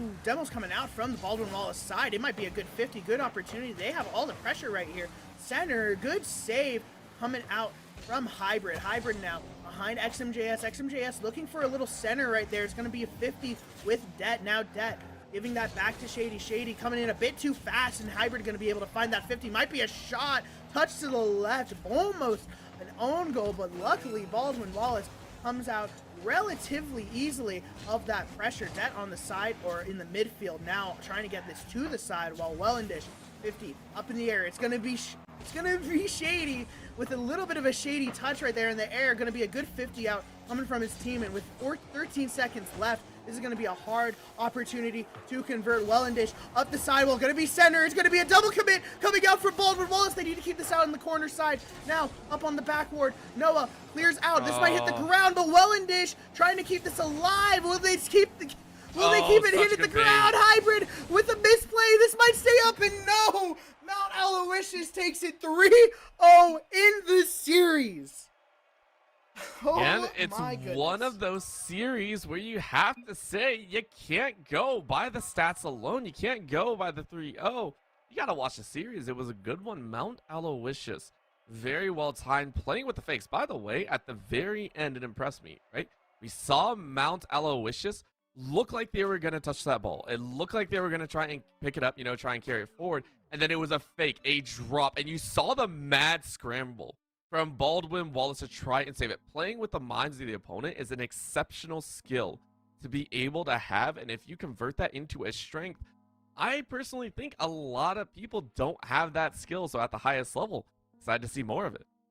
Yeah, and one of the issues that you saw from Baldwin Wallace was just that they were playing too fast. They knew that they had to get aggressive. They knew that they needed to make those fast counter plays. But the issue is that when you're going so fast, when you're not really conserving that momentum, controlling your car well, you're going to leave a lot of opportunities unscored. You saw at the end of that game, there was that one center pass coming out from XMJS that could have been scored, but because he was too fast, Shady just hits it onto that sidebar, and that could have been the opportunity to keep them in this series. And so one of the things that they had to work on there in the series was actually making sure that they were playing their game and playing in their possession, because they were just trying to clear it out, and it didn't work out well for them. And taking a look at the side, Mount Aloysius, I mean, what do we see so great? Why was it so close and yet it felt so in control at points? Because it felt like, there were times, I think they were the ones that opened up with just like a sneaky first 30-second goal. We were like, okay, this is how this game's going to go. And then after that, it got closer and closer. I mean, if we're looking at the squad, we know they can be tricky. What do we want to see Mount Aloysius do to become a much more, I want to say, pressurized team, a team that is not going to have a consistent 2-1, 3-2 situation occur?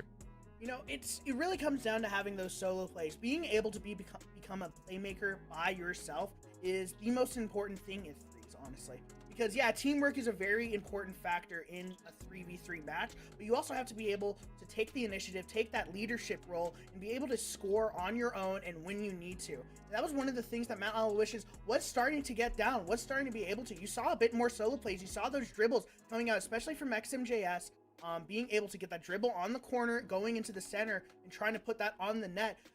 And that sustains that pressure, and that was one of the issues that Baldwin Wallace was having, is that they couldn't really sustain that pressure. They would either get their ball cleared out, or they just didn't have the shot that they needed. And so Mount Aloysius really was able to take advantage of those openings and able to keep the ball closer to them more so than they were able to clear it out and just, play a normal aggressive game, just try to play boomer ball essentially, right? Oh man, you're calling it the boomer ball, but I call it a whole lot of fun. 3-0 to the side of Mount Aloysius. A hearty congrats to them as they go ahead and continue their 2-0 run here in the regular season. Of course, we got more Rocket League action coming your way as we are headed over to the Champions West A Division. So we're going to take a look at UCSC Gold versus NAU Varsity. First, that'll be up at the top of the hour, a little bit break for everyone here. So don't go anywhere. We'll be right back.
Never break, always fight, never quit, do it right, play the game, win it life, have no shame, there's no time, feel the pain, live the grind, I could change, in my mind, pick a lane, commit and climb, the only way to win it life, I never miss, that's fact, taking big swings, bitch, hand me the bat, put me in the ring, you'll go out in a bag, cause I sing what I mean, and I bring it to the mad light, ain't got time to kill, I got time to feel, I take the red pill, I know life's short, so I wanna live real, but how's it supposed to feel?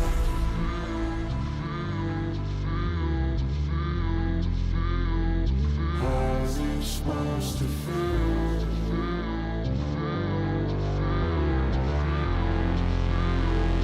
How's it supposed to feel?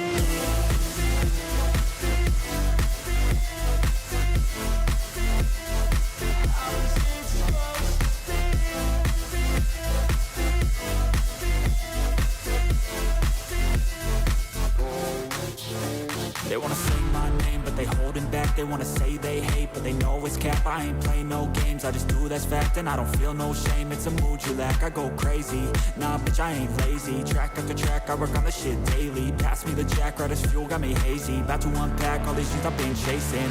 I've got visions in my head, like memories after death. To be a legend instead of something you can forget. I'm living up every breath, I'd rather lead than be led. I'll fill the seats as I spread with every word that I've said.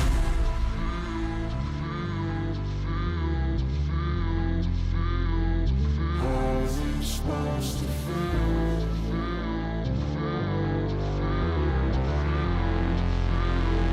How's it supposed to feel?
And we are here ready to go for, I believe, our third match, or fourth match. I can count, don't worry.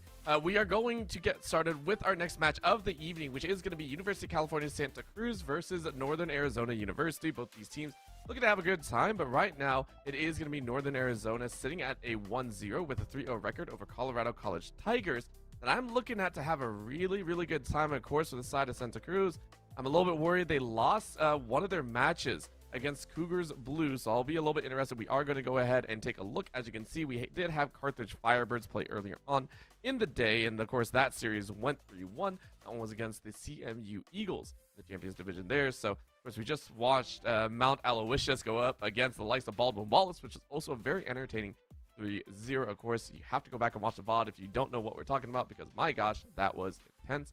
Now we are here with one more afterwards as well. I mean, both of these programs are very, very storied in terms of their Rocket League teams. You know, NAU, being from New Mexico State, we've experienced our fair share of losses from NAU, and they've always been a very, very solid roster, very aggressive, very in your face with type of offense. You know, you like to see those flashy mechanics, those flip resets, those musties coming out.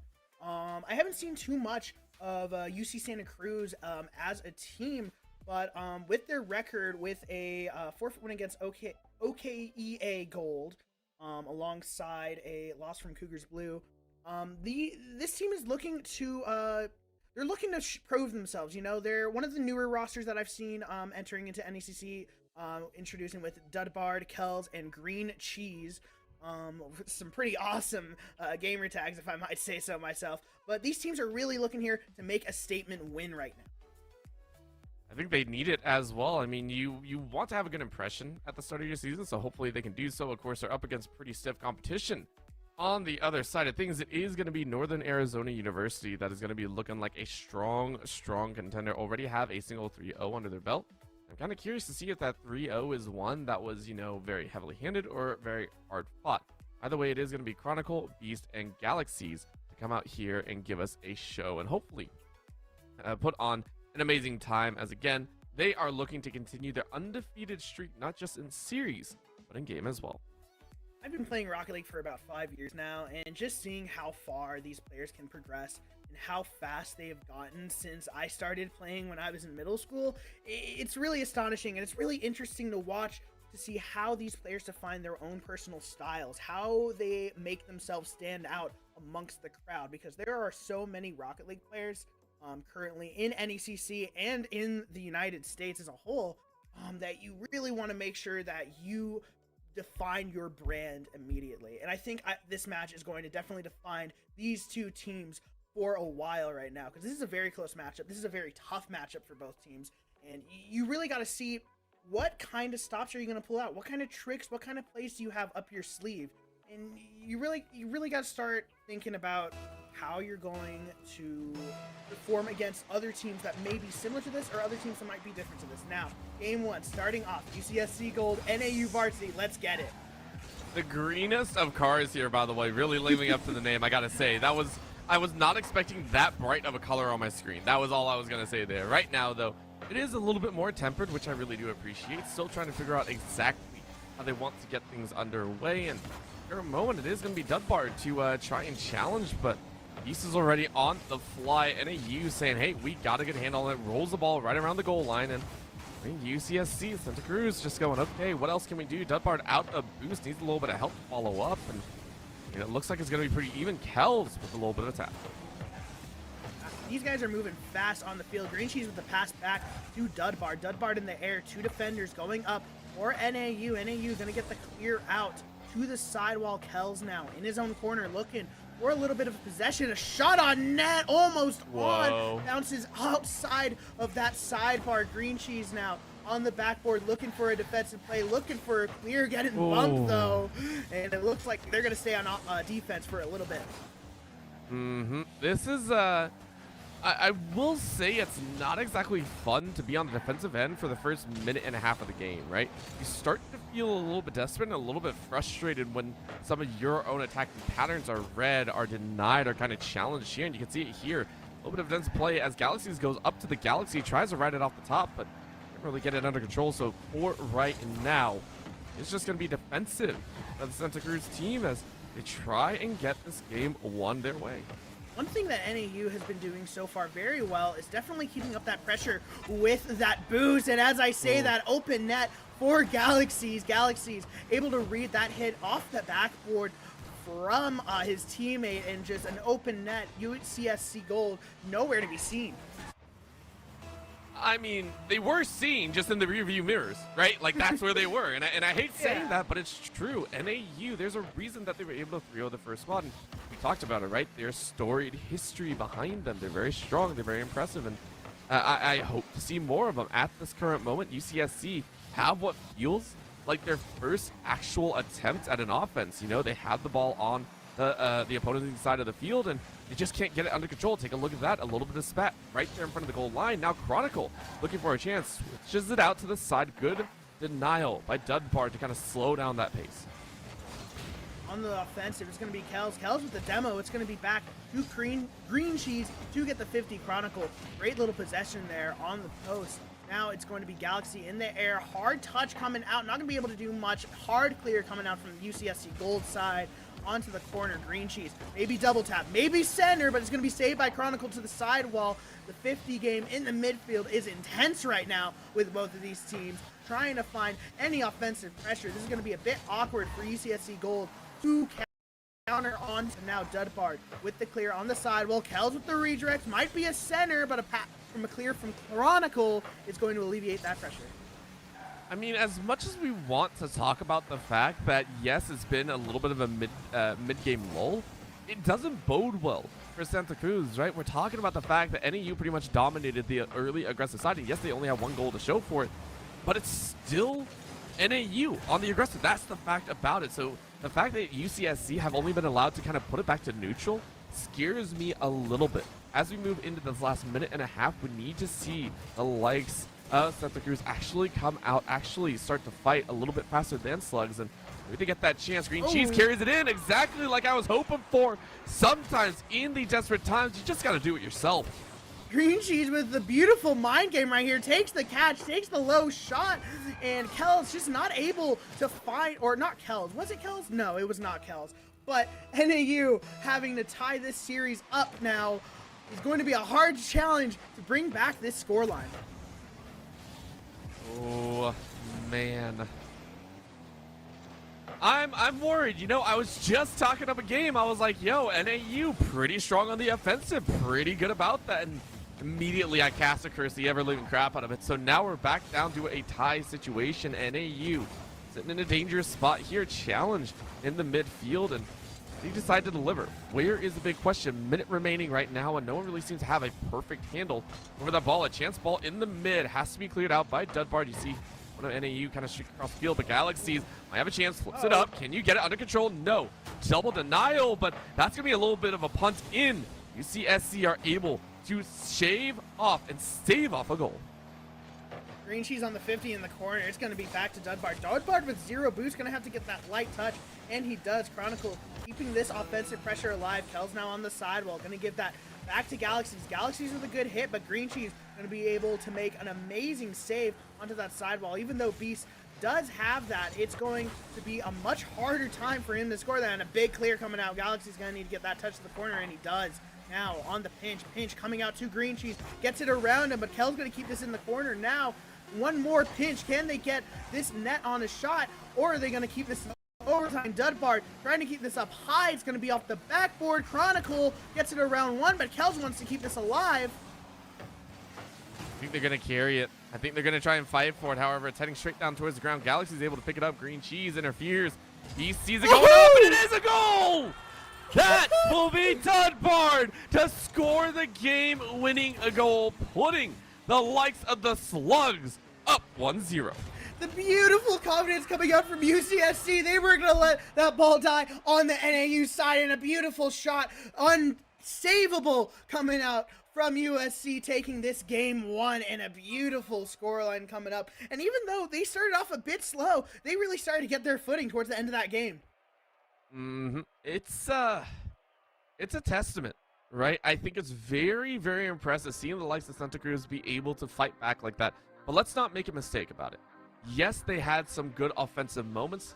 They were few and far between. let's be honest here. The ones that they were able to pull together, though, looked exceptional, right? And that, I think, is a very big difference between refining the aggression and just going all out aggressive at some point. Granted, NAU, they had some amazing shots on their own. Everyone was contesting each other, but I mean, it did feel like NAU had a little bit of a more controlling aspect. And again, it goes back to what we were talking about, right? Fia, it was literally just like the single drop. It's that one moment where you drop the facade, when you drop your defense and the opponent kind of takes it through. Exactly, and like those counter plays off those mistakes are super important to convert, especially at such a high level that both of these teams are playing at. You know, they're SSL, high GC level players, and so you have to be ready at a moment's notice to just change it to offense, change into that scoring type of mentality, and be ready to keep that pressure on top of it. And UCSC Gold, as much struggle as they did have with this NAU roster, they did have better pressure towards the end, and they kept it up at that 0-second goal, but an open net is not going to mean anything. Oh, bit of a caster's miss right there. Yeah, listen, I've done it pretty much the entire series so far. This is one of those moments. And honestly, it chases after the fact that UCSC and NAU had the same situation actually occur in game 1, right? They bumped, and it was just a dead ball in the middle for about, I want to say, 5 to 10 seconds. So I would say it's actually a pretty good read. NAU said, hey, we're going to go ahead and try and challenge UCSC. Weren't setting a second behind, and we got a goal. Now can we continue forward, right? That's going to be the big question. And the quick little demo coming out from the side of Dudbard, it might be a challenge in Santa Cruz, looking to try and get a little bit of an offensive start. Big misconception that a lot of teams will have, especially when they have the lead instantly off the bat, is they'll just try to play a bit more passive, try to play safe, when in reality, you need to keep up that pressure. You need to get more aggressive, get more goals. You need to show them that you are the players on the field. Galaxy's now on the sidewall trying to do just that. Good hit onto the backboard. Dudbard with the good save. It's going to be on the sidewall. Now Green Cheese trying to get a hit, but it's going to be met by the NAU. Now Beast trying to find any possession. It's going to be Galaxies to bail him out. Dudbard, a little double commit coming out from UCSC. Not going to be the worst thing. Dudbard able to keep that possession up in the air, in the ceiling. Might be a shot, might be a center. Is it? Kel's low roller! And Beast going to take this up the sidewall. That hurts. You know, it wasn't a whiff on the defensive or anything, but having a dead ball angle there for like so long is just painful, right? You see it there, you're like, man, that could have been the tire. That could have been the one that kind of puts us over the edge and is able to help us win out. But when you roll it out, that's how the cookie crumbles. Nice little tap, though. Dudbard goes ahead and ties it up behind the defender's back. One that we were not watching for. Watch this. This little tap, Green Cheese sends it. And then watch Chronicle with strike by. It was a little bit of a love push from Green Cheese.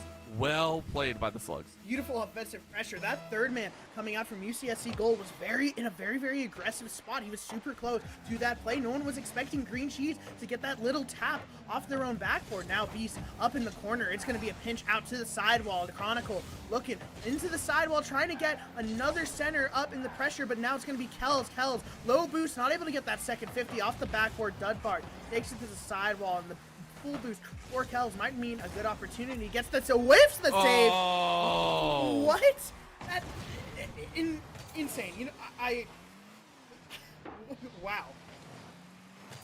When the galaxies align, when everything just lines up perfectly, you take a random shot, the defender runs a random different direction, and it's unfortunate, and these are those moments, right? We're talking about it, just saying, hey, you know, these small mistakes can lead to larger problems, and these moments, these small slip-ups are very problematic.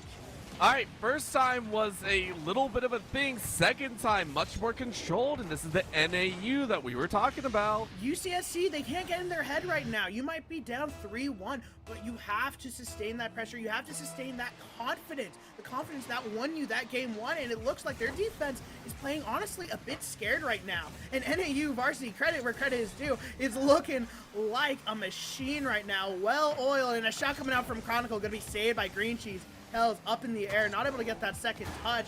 Gonna take the fake, leaving that for Dudbard. Green Cheese in the air. Also, a bit of an awkward touch. Beast now taking the quick shot, but it's gonna be saved from the UCSC side. Go ahead and roll it right back out. And CSC just trying to get things under control. We talked about the fact that a lot of the time, NAU feel like they're the ones more in control of the offensive. However, the sharp angles the Santa Cruz are able to put down have felt a little bit better.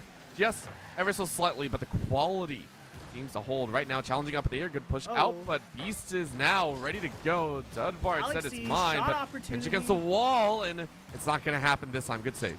Off the sidewall, NAU looking to keep up that pressure, and they're making some very flashy plays, exactly what I expected from this roster, from this very storied team. You know, Chronicle been a good player for NAU for a good amount of time now. Looks like on the clear, it's going to be Chronicle. Chronicle looking in the air, gets the 50 above one, going to be in the corner. It's going to have to be Galaxies to the mid pass, 2 Bs, but doesn't put it on net. It's going to be Dudbard now on the counter attack, and he gets a good clear for Green Cheese. I mean, right now, it's just the dance of death. It feels like UCSC. You know they're getting desperate, and you are just... I mean, they understand that with the 2-goal lead, you can actually do quite a bit with it, right? You don't have to worry too much, and that was almost a walk in the park right there. You know, if 2-goal lead feels really good, a 3-goal lead sets you on cloud 9.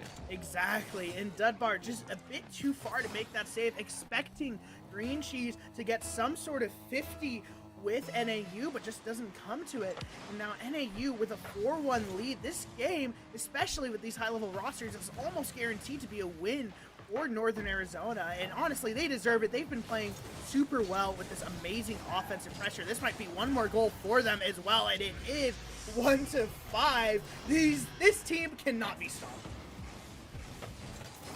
I think they want to, right?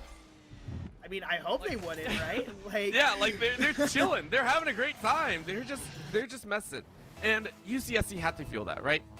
I wonder if game 1 feels like it was a gimme at one of those moments, right? We talked about the fact that, you know, it's a goal here and there, but NAU seem to have turned on this immense pressure. It's like they lean forward in their chair, right? They're like, okay, we're ready to batten down the hatches and get started on the fight, but I mean, this squad looks so good. This is the team that we are expecting to see in game 1, now online.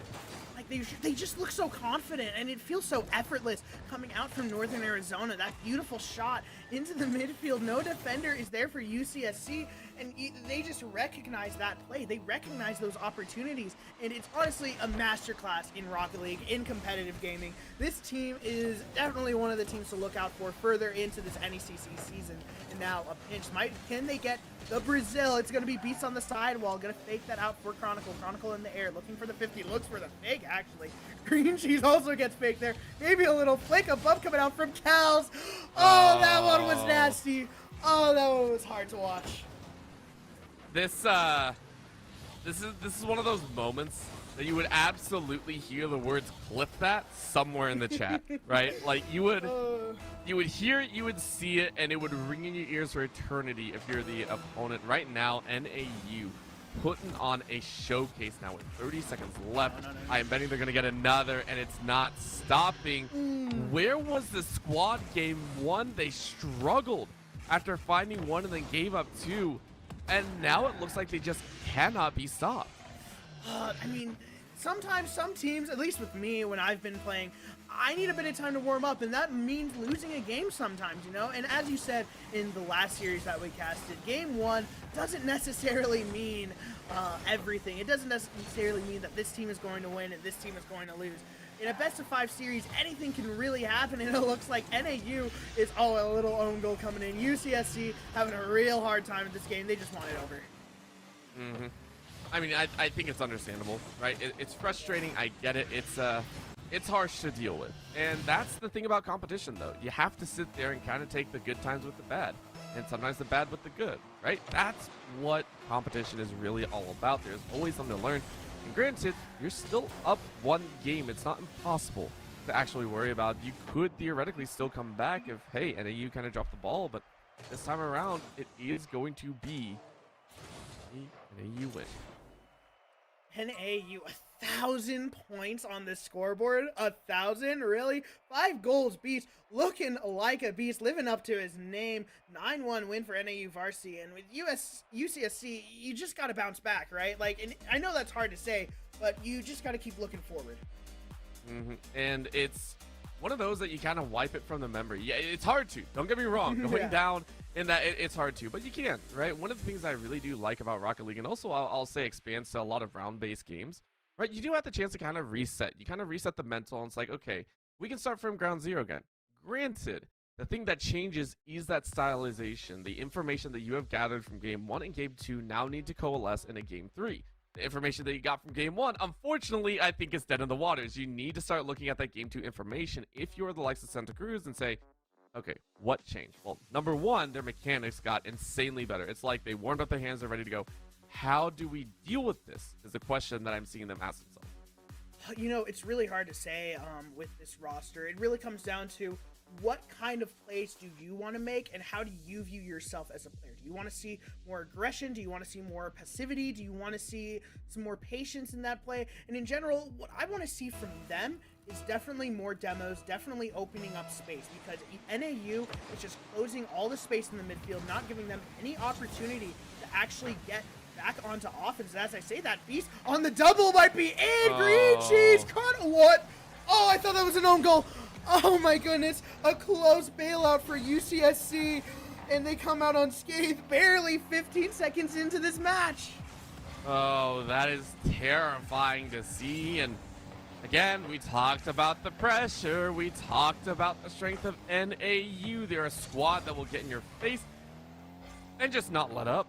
They're going to be challenging you even on singular runs, and it's not going to let you have an easy time. You got to swap up to these single tap passes and really start working the ball around the field. But I mean, can you? That's the question. Green Cheese has kind of been stifled into this supportish role. We are going to see NAU now for the first time take a long field play here. Immediately challenged. Chronicle was on that slow possession, now looking on the counter attack. Dudbard has to make a bit of an awkward save. A 50 goes low. Kells, beautiful reaction time coming out from that save. If he didn't do that, that was going to be straight into the net. That third man would have not been prepared. Beast now on one more offensive. It's going to be up to Chronicle. Now Kells up in the air into the corner, going to try to play this save, play this a bit slower because he doesn't have any boost right now. Dudbard comes and bails him out right there. But he don't boost either, so now midfield boost is going to be a commodity for both of these teams. Just try and get it under your control if you can. The demos have been a little bit leaned off a little bit, but you know, those are only safe for the best of times. What I'd like to say right now is just jockeying, but that's going to be a quick boost, snap in the middle. Two defenders ready to hold off. Seems like it's just, again, low possessions here. Kells goes ahead and goes high off their own left side, carries it around on top of the goalpost, and it looks like it's going to kind of just keep steady. No one wants to make the wrong move. 2 minutes going to go by without a goal to happen. Oh, this Rising could be a in the good series opportunity now. here. A little bit of a roll forward. Good block. And almost a close opportunity for UCSC. Just takes the wrong offensive play right there. What you wanted to see was a bit of a slower air play, because you would have been able to force that top ends, force that defender to have to play both the low and the high. But when you take the dribble, you only really have to play the low because you're so close to that net right there. Now a shot coming out. Green Cheese, beautiful save, but it's not going to be enough. Oh. Beast Ties puts this game in NAU's hands. 1-0 for Northern Arizona. This is going to be a good chance. NAU feeling good right now. This one, of course, it was a little bit more hard fought and, you know, not as easy as in game number 2, but that might be the first crack in the armor, right? Go ahead and say, hey, nope, got the first goal. Let's get another, and it just steamrolls out of control from there. Now another open net coming yep. out from Northern Arizona. UCSC, in the hopes of trying to get a really quick offensive play. That Green Cheese just makes a bit of an awkward turn for that mid boost and isn't able to get back in time. And that's a really hard spot to put yourself in as a team now, being 2-0 in this game number 3. They have to find some sort of response, some sort of play from this side, and some sort of confidence, because it looks like they're playing way more passive than they should be. That's a problem to have, as there you go. I mean, there's the confidence that could come out. You get an easy goal. You get a random goal even, but it's a goal nonetheless, and that's what you need. Green Cheese saw the chance and took it. Exactly, and as soon as I say their word passive, it's like they were listening to me, right? Like, they instantly go up for that air, they see that open space up in the air for that good shot, and they just take it. And that's exactly what you need to do, especially against an NAU roster, which you've only really seen their offensive pressure. You haven't really tested them too much on defense. Even in that game 1, it was much more about the midfield than the defense. So now you really want to make sure that you're keeping it on their side, and that's what Green Cheese is trying to do. Tries to get it around 1, going to be on the post. Chronicle comes in with the last second save. Dudbard with a clear. It's going to be mid, but is UCSC going to get any more touches on this? It looks like they are. Might be a shot and a beautiful save. Very nicely done to skirt around the edge of that goal, ensure that the ball doesn't have perfect trajectory, and now Green Cheese has a chance. It's out and around, but Dudbard has to get some more boost, sitting on about 5. Go ahead and clear, get another 10 in the pocket, and sitting on those low for chances. There you go, got 100. Now can go on the offensive in this. It can happen, but NAU in that time frame we're able to take it back and take control. Open the juggle right outside of the goal line, but you see SC, they're working on a timer that doesn't have much left. Minute 20. We'll go ahead and possibly see their fate beast. We're struggled to have a chance. Goes ahead and fakes it away. Shot on the goal from Galaxies, but it hits just that goalpost. What a close and beautiful passing play from NAU. Unfortunate that you aren't able to put that on net, but you're 1-2 in the series. Keeping up that pressure is so vital. That's exactly what you want to see, those types of plays. Now Chronicle on the 50, but it's going to pinch out into the UCSC corner. Green Cheese, good hit, good challenge with them. It's going to be Kel to Dudbard. Dudbard going to try to put that on net, saved by Chronicle again. This feels like it might just a chance, a little bit off the wall, but to the mid they go. Green Cheese, once again, the starter, the first holder, almost a midfielder to try and get that ball under control, but lots of demos come out, a lot of pushes, and I mean, Santa Cruz can't really do too much here. They're trying their best, but I'm not sure if that's going to be enough. It is going to be a goal, though. The tie-up is good, and it looks like it was a sneaky one as well. I just have to say, I love this little passing play from Green Cheese. Fake that first hit and then get the pass to the center. That is something that I have personally always tried to do in my plays. And seeing Green Cheese pull it off masterfully is exactly what UC Santa Cruz needed in this series. With 20 seconds left in the air, it's going to be Beast off the ceiling, on the shot. It's going to be Kels with the save. Takes that close. 50 coming out from the NAU side. Not able to convert this, but Galaxy's on the backboard. Kels with a good clear. Beast gonna have to go back. This is gonna be a hard opportunity for NAU to convert. I mean, they could just go straight to OT and not be worried, and it is. Little kick off to the side. Time around, is it gonna end in a flash, or we're gonna last a couple more minutes? I mean, so far we've seen, at least you and I have seen, a minute and a half or so of the OT side, and time around, maybe we get the same. Good challenge into the air. Midfield is a little bit of touch and go, but off the top board is a dangerous spot. Oh, another Holy miss. moly. Santa Cruz could have had that one, but NAU battled for it. Oh, and that was such a good play coming out from UCSC because they knew that that mistake on defense was inevitable with the pressure that they had right now. And that now a clear coming out from Chronicle Dudbard, trying to hit that onto the sidewall, trying to keep that on their side. Galaxy with a good hit, gets it over one. Green Cheese, great hit in the air. Kels is going to jump for it, gets the 50 with Chronicle. Beautiful play, beautiful trust coming out from the UCSC, but Dudbard with the last one back. He's going to need to get this save, and he does. Chronicle, low boost, might not be able to score this right here, and he isn't.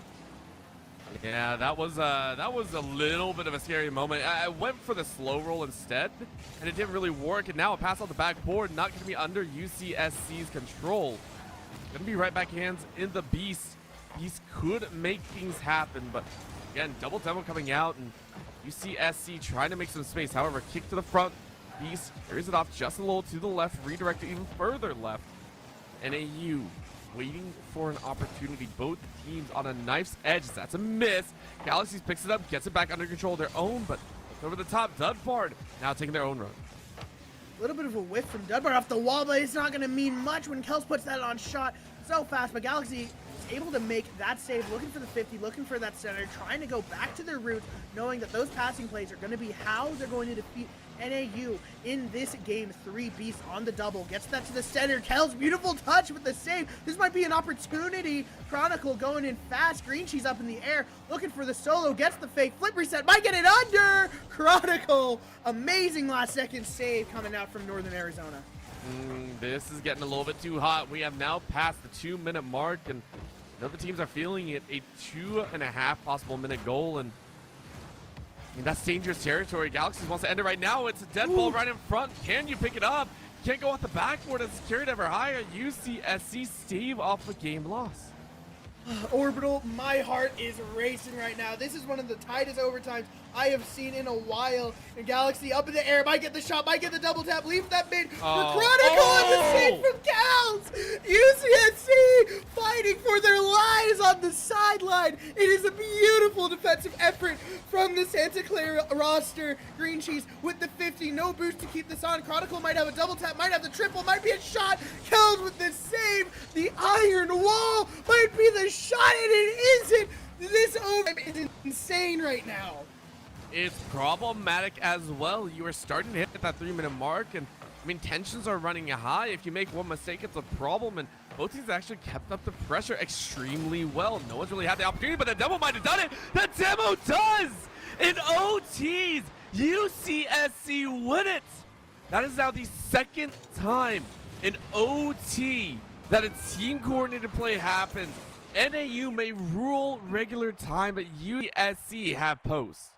This team is a resilient beast of a roster to play right now. They just lost 9-1 in a game on mainstream, and now they just took the series back into the lead 2-1 in favor of UC Santa Clara. Beautiful plays. I'm enthralled with this game right now. It's been so fun, and I can't wait for even more, right? Because we have a game 4 rolling up on us, and what surprises me is, again, the frustration that comes with getting put into an OT scenario. We're seeing it eat away at NAU.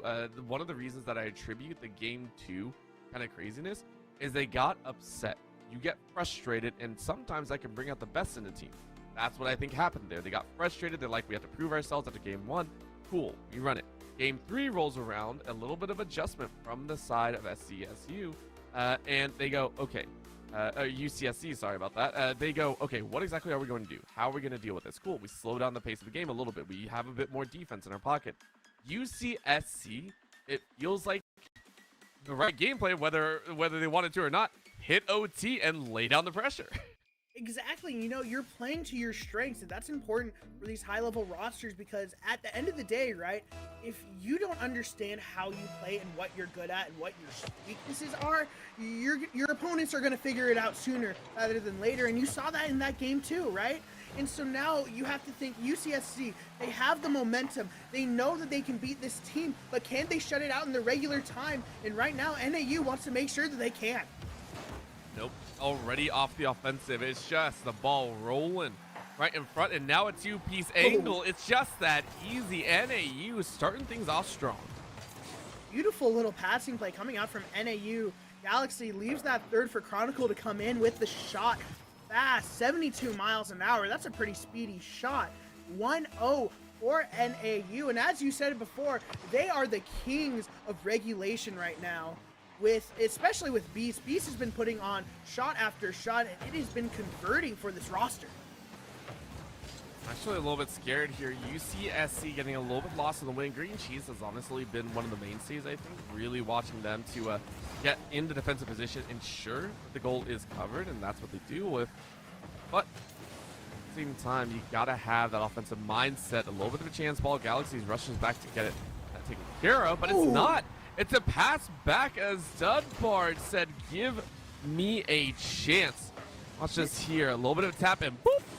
Bam. This is one of those odd defensive plays that you sometimes see coming out from these high-level boosters where it looks like you have that possession, it looks like you have time, but Hells is in your blind spot and was ready to turn in for that instant shot. And I don't think NAU was prepared for that. And I think that's what they should be able to capitalize on in terms of UCSC's offense. Making sure that they're in NAU's blind spot and making sure that they can make those plays as fast as they need to, taking opportunities of those open nets right now. And now a miss coming out from Beast. Beast gonna have to take this a bit further back. Kells with the 50. Kells with the possession. Chronicle gets it over, and Chronicle in the corner now looking for the pass. It's gonna be Green Cheese in a bit of an awkward spot. 0 boots. That's a great 50 though. Galaxies have to take this backboard. Not able to convert this much. It might be Dunbard on the shot. Kells with the fake. Might be a low shot. Dunbard! Beautiful counterplay. Beautiful transition. This is one of those moments that we talked about earlier. Dead balls in front of the goal feel like chances wasted. UCSC said it is not a chance wasted. we will take it. NAU now in a frustrating position, 3.5 minutes. Plenty of time to play for. But for the first time, and I think the entirety of this series, in regular time, they are currently down. At this moment, this is also when we started to see NAU start to bite back heavy in game 2. They started to feel threatened, and it started to be frustrating for them. And that's when they popped off. But we're going to see it here again. Chronicle trying to look to make any plays, any opportunities for that second man right there, but Kel's going to shut that down instantly. Going to be off the wall, but he's great hit. She's a bit out of position. He's able to tie that up, and an unfortunate rotation from UCSC is going to mean that their lead is going to be squandered. That one feels bad, and yet it's happening again. Things are a problem when you let goals come through. It's now happened, I think, at least 2 or 3 times in both series that we cast. Oh man, I thought it was gonna happen again, but it doesn't. Obviously, someone is there to block it, but man, I mean, these sudden goals cause so many issues, and that's gonna be a challenge in the air. Maybe get a sharp. Nope, you do not. CSC, go ahead and clear. Like, these teams are playing so close together now in terms of their defensive pressure. You know, that's exactly what you want to see, because those shots are going to be fast, but they're also going to be hard for you to react to in time. So with UCSC playing a bit of a closer defensive rotation, that should be able to give them the advantage on those offensive plays from NAU. But as you saw, Green Cheese was out of position. He was too wide. He was too close to that midfield. That created problems for the NAU for the UCSC roster right over here. Now Chronicle in the corner, low boost, going to leave that on the backboard. Going to be for Galaxies. Going to be a pinch, and or not a pinch, but a clear out to Kels. Kels in his own corner, trying to take some time. I think that's okay to do. Go ahead and just hang out for a little bit, right? Gather your bearings. Try and slow things down. I mean, it's 2-2. You're looking at a dangerous spot, but either way, you're enjoying the game. This is week number 2. Players trying to get things under their way and really figure out the game plan. For UCSC, they are hunting for this victory, 1 game away from taking over NAU, a team that is a threat to many. Green Cheese setting the ball up on the side, just trying to get it out of their own territory. Galaxy's good 50. It's going to be a bit too fast for Green Cheese. Going to have to take this in the air. Passes that to Kel's. Great opportunity. Chronicle's going to be back for the save. A hard clear to Galaxy. Galaxy's now on the offensive. Green Cheese, can he get the touch? He does. Into the corner. Into Dudbard. Dudbard gives the pass straight back to Beast, though. Going to be on the backboard. Maybe a double tap. Maybe for Galaxy. Galaxy doesn't put that on net, which is a strong mistake coming out from NAU. You need to put as many shots on net right now, especially in this last minute. And looks like he figured out that exact idea. Galaxies takes the lead for NAU with 56 seconds left. Ask and you shall receive. I think that's the message here. Let's you know, as much as I want to see NAU fire back and take it to its game 5, I want to see UCSC overcome the game 2 complication and, you know, have a bit of a blast. UCSC do have a chance, though. If they tie it up, they go to their favorite time. It's almost there. Another dead ball. Are you kidding me? What a rough moment to have. UCSC Santa Cruz could have had it. That's such a hard play to make, too. You were going in so fast. You have to only go for the crossbar down shot. And the crossbar down shot is super difficult because you have to be so precise of where that ball goes and how fast it goes into the net, and you just weren't able to get it. That happens in Rocket League. This might be an open net opportunity. Kel rushing into the save. Save now coming out, or Beast now coming in with the offensive pressure. Dudbard, I cannot speak anymore. I am losing my voice after this match. Kells with a good clear up onto the sidewall to Dudbard. Dudbard not able to get the hit over NAU. Now Galaxies with the fake, with the shot, tries to fake him out. He knows he has the lead. He just needs to keep this on their side for a little bit, but Kells wants to keep this up, but it's going to be a shot for Beast. NAU ties up the series. We have game 5. I'm saying, you know, regular time, NAU, Northern Arizona.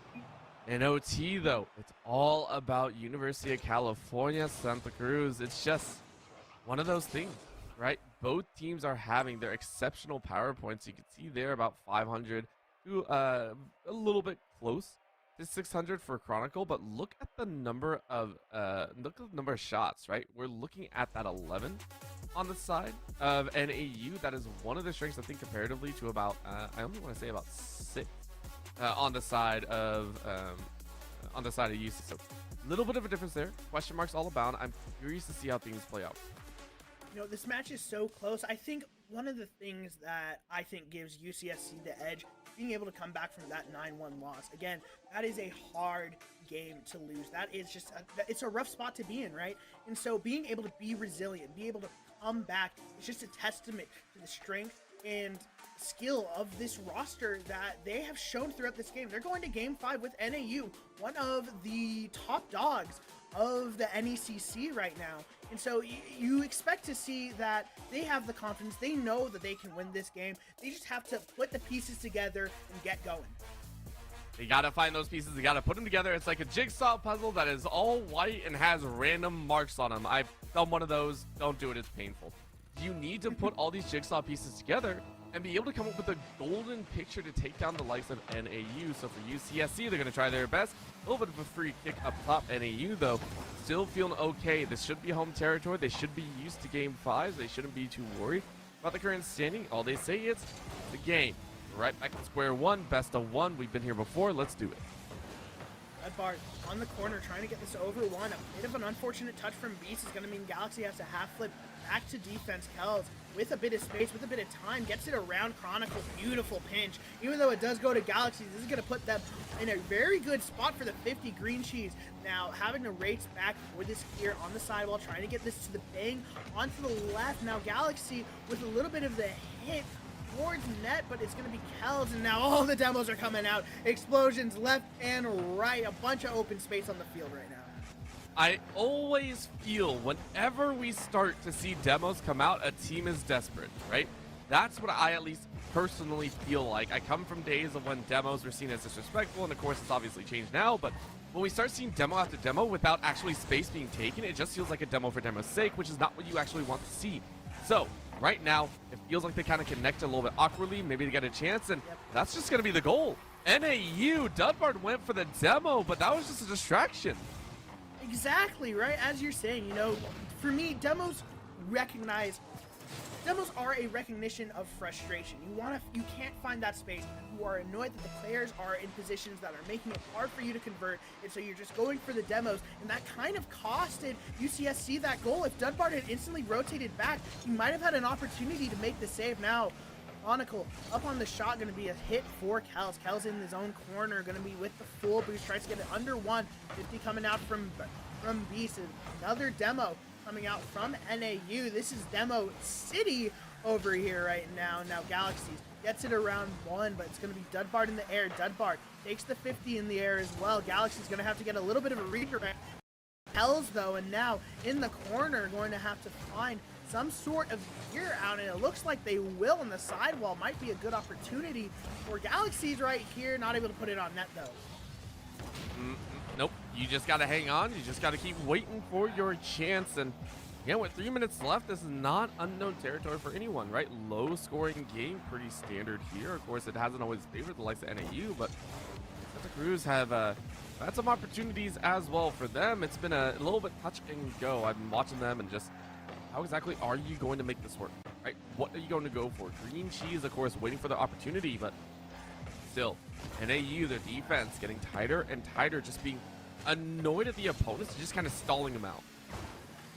Now Green Cheese trying to look for the 50, but that's going to go not in his favor. Dunbart has to race back for that ball. It's going to be center for Chronicle. Chronicle can take the shot. Green Cheese needs the save, and he gets it. Kells gets it over 1. This might be a great counter attack for UCSC. Green Cheese looking for the pinch, but it's going to be Beast with a high hit. Very fast, goes to the backboard instantly, trying to find some sort of pressure, trying to exploit that weakness that UCSC Gold has had, because whenever they've been on the backboard, NAU is just able to keep it on their side, able to make sure that they know that they're still on defense. There's no way of getting out of it now. Ceiling shot coming out from Beast. It's not going to convert much. Kells up on the shot. It's going to be Dunbart now into the corner looking for the pass. Not able to find much, but a whiff from Chronicle makes this a bit more of an awkward position to be in. Yeah, I don't think anyone wants to be in this position of we are hunting for an opportunity, whereas in games 1 through 3 and even 4, you had things under control. It felt like, right? You had a lot more control in the current game. You had things under your wings, and that's a symptom of a game 5, right? Maybe you're a little bit tense. Maybe your engine's running on high, and There's some question marks. So what they can do here, a little bit of a test and a little pocket hold, a little bit of bump by UCSC as well. So trying to jockey for position and actually got over the defender's head. Of course, nothing else converted for him. So now with a minute left, NAU gonna hunt for their own side as well. Kel swinging out wide to deny any further. Green Cheese, though, has to clear back. And as you can see, like, the third man from UCSC is playing a bit more scared. You see, Dudbart had that opportunity, if he was a bit closer, to at least keep the pressure on, keep that 50 in, but he isn't able to take it because he's scared. That NAU roster is just going to clear it straight over his head, and it looks like they're going to clear it straight into the net. Beast 39 seconds, 2-0 for NAU, and this is a hard position to come back from. I don't know if they're going to be able to do it. We said that NAU are kings of regular time. Like, come on, what else do you need to know, right? It feels like all their strength is in knowing that in the first 5 minutes of this game, or in the 5 minutes of the game, they pretty much have a lot of control. It's when it gets down to that sticky situation. And now, this is where I expect we start to see a little bit of a dance, right? This squad is going to feel a lot more relaxed, especially when it's only 20 seconds left. All you have to do is deny. That's all you have to do. You don't have to get fancy with it. You don't have to get silly. Literally deny UCSC, and I think that's what they've done. Oh, yeah, and you can't get complacent. Chronicle definitely wasn't complacent. They're 3-0, and NAU has essentially locked in their victory with this close series with the UCSC Gold roster. And it was a valiant effort from UCSC in this entire series. You know, they came back from that loss. They understood the pressure that they needed. They understood that third man needed to play aggressive, needed to play close. And Kel's not able to convert that shot. That would have been something of a commodity to get that shot. You know, it's nice to not go with a 0-3, but it looks like they're going to have to take that anyway. And this series over. NAU varsity able to take the Game 5 thriller against University of California in Santa Clara. Yeah, that was yeah, that was a matchup. It was very, very fun, and granted, I think it was a strong play on both ends. I don't think NAU are going to be happy with it, right? A squad that went 3-0 in week number 1. Now week 2 already kind of getting punished and getting kind of bullied out for a team that is expected to be one of the top dogs here in their own division. That is not a game you want to see out of the early season. You want to be a little bit more confident. You want to show that you can have control over this. Maybe you want to show areas that you can improve on, right? You always want to be improving. But to go that close and not be able to have, like, I would say, a strong handle of OT I feel like it could be a frustrating factor for NAU. Yeah, definitely. And, like, I think what really spooked NAU in this game was that game 1 loss, right? They didn't expect such a strong offensive performance from UCSC, right? And so when your expectations are definitely definitely defeated in that sense, you have to kind of like get into your own head, change your approach that you're taking. And I think NAU kind of struggled with that a little bit. Even though they did get the win, they struggled to really change and adapt. The thing that really brought them out was simply their pure mechanical ability. That is something that, it's good to have. Don't get me wrong. Mechanical is good. Let's start seeing a little bit more of that macro. Let's start seeing that teamwork. Let's start seeing the passes, and let's start seeing those cross-ups. We saw some good things. We saw some good opportunities. You're going to see NAU continue their dominating series streak at this current time. They sit at 2-0. I believe UCSC are sitting at 1-2. Maybe they can bounce back as well. For now, we are going to go to a short break. Get ready for our final series of the evening. And of course, we'll see you all in just a bit.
back, everybody. Bearlight and Orbital with you this time around, and we've got some more Rocket League action here on this beautiful Friday night on the NECC channel. Appreciate everybody tuning in. And for our final matchup, we have a banger of one. Of course we do, Orbital, because that's what NECC is all about. Talk a little bit about these two teams and what's to be expected here between these.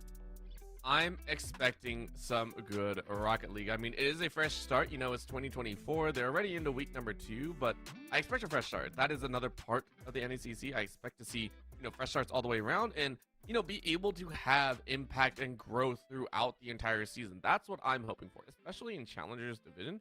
I expect to see that level of competency.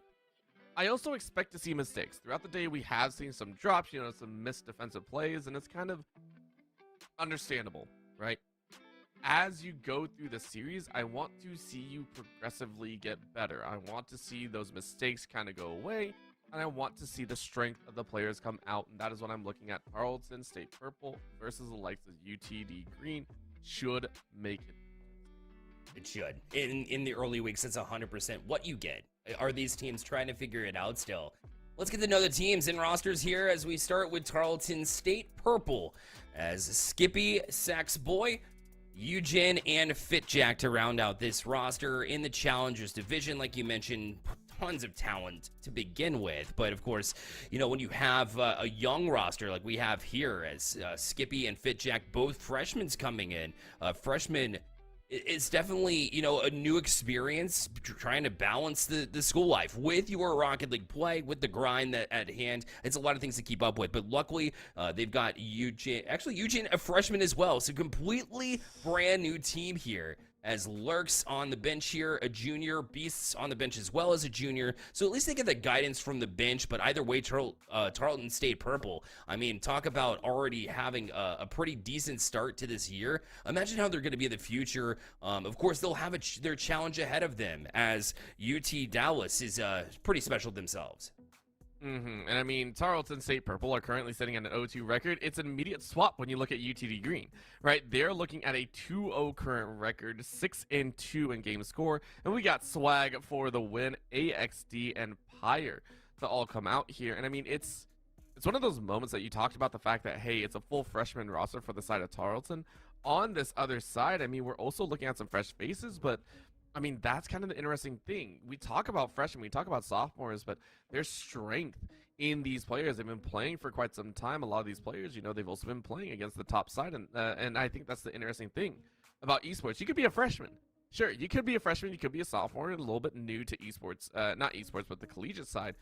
You could have been playing for years, right? You could have massive years of experience, and that is what I'm hoping to see come out. So right now, pretty fresh set of players on either side, starting out the collegiate scene. Let's see what they can do.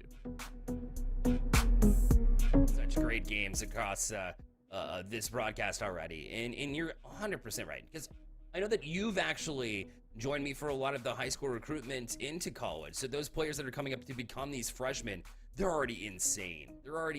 We've seen it across multiple titles, whether it be Valorant, whether it be here on this channel with Rocket League as well. These players have been putting in the work, they've been putting in the effort, and I mean, there's pros that are younger than that age. So yeah, you're right. The talent comes in no matter what. It's not a one-to-one to traditional sports, because you can pop off early in your career. And really, when you get to the collegiate stage, you can already have that experience. And I'm sure we'll see a sneak peek of that too.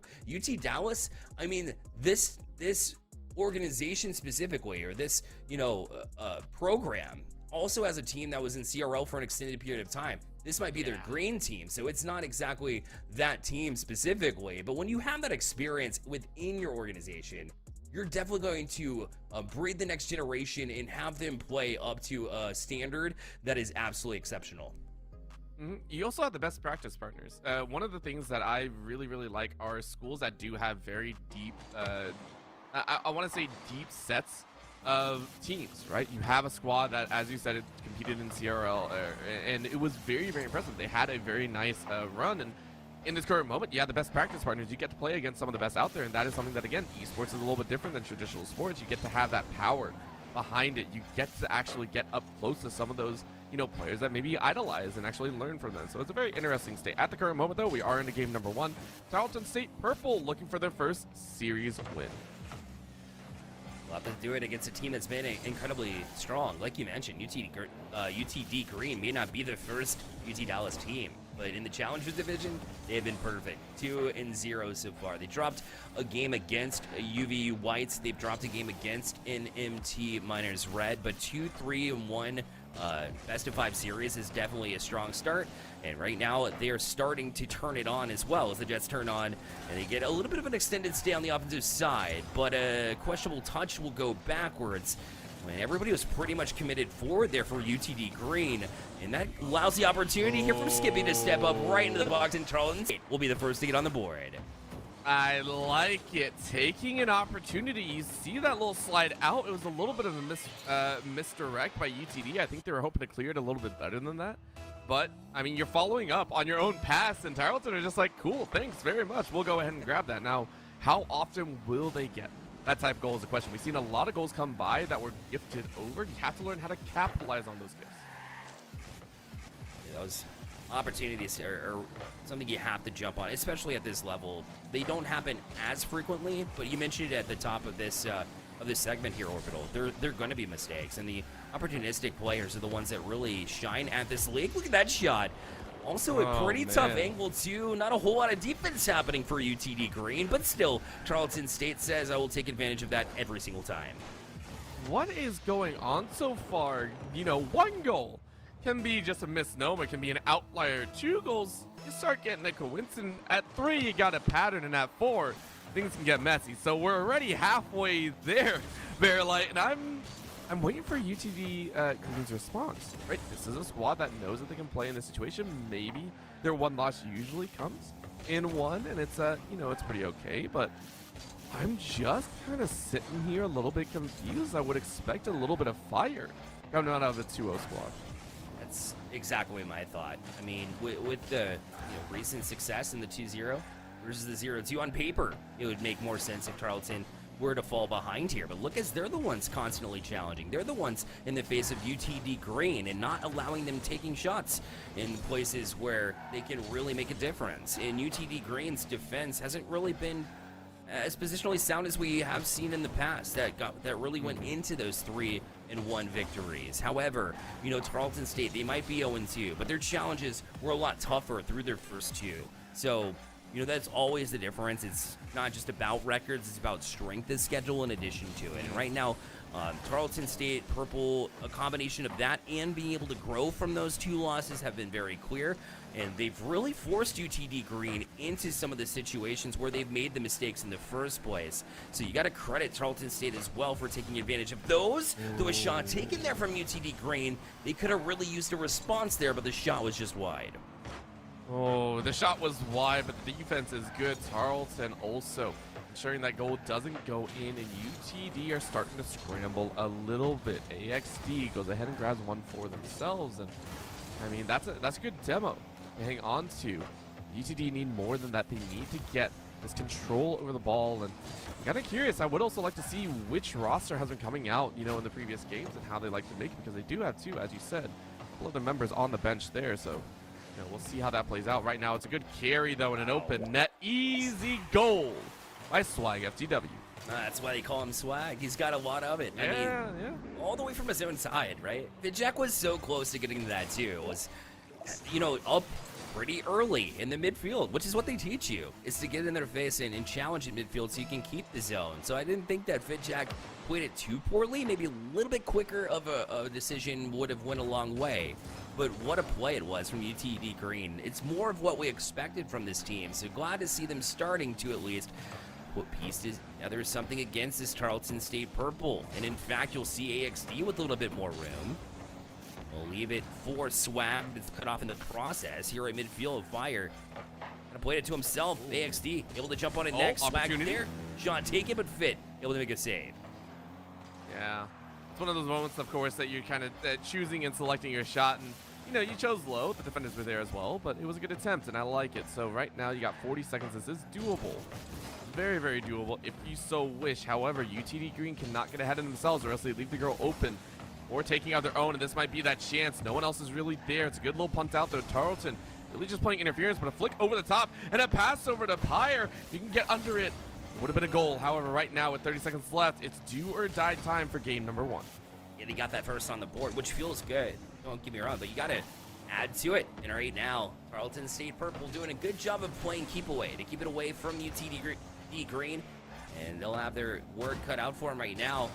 But FitJack kind of gave away possession, an opportunity, but it's cut off immediately. Great job as Skippy continues to just kill some more of this clock. This will be a bouncer, though, and a stellar opportunity for Swag to step forward, but a good fake there from Fit. And it'll hit the ground here, in Tarleton State Purple will get out with their lives here in game number 1. UTD Green really stepping up in knocking on the doorstep late, but Tarleton State Purple, very strong performance towards the end to at least keep themselves at this 1-0 lead here in the series and take the first one.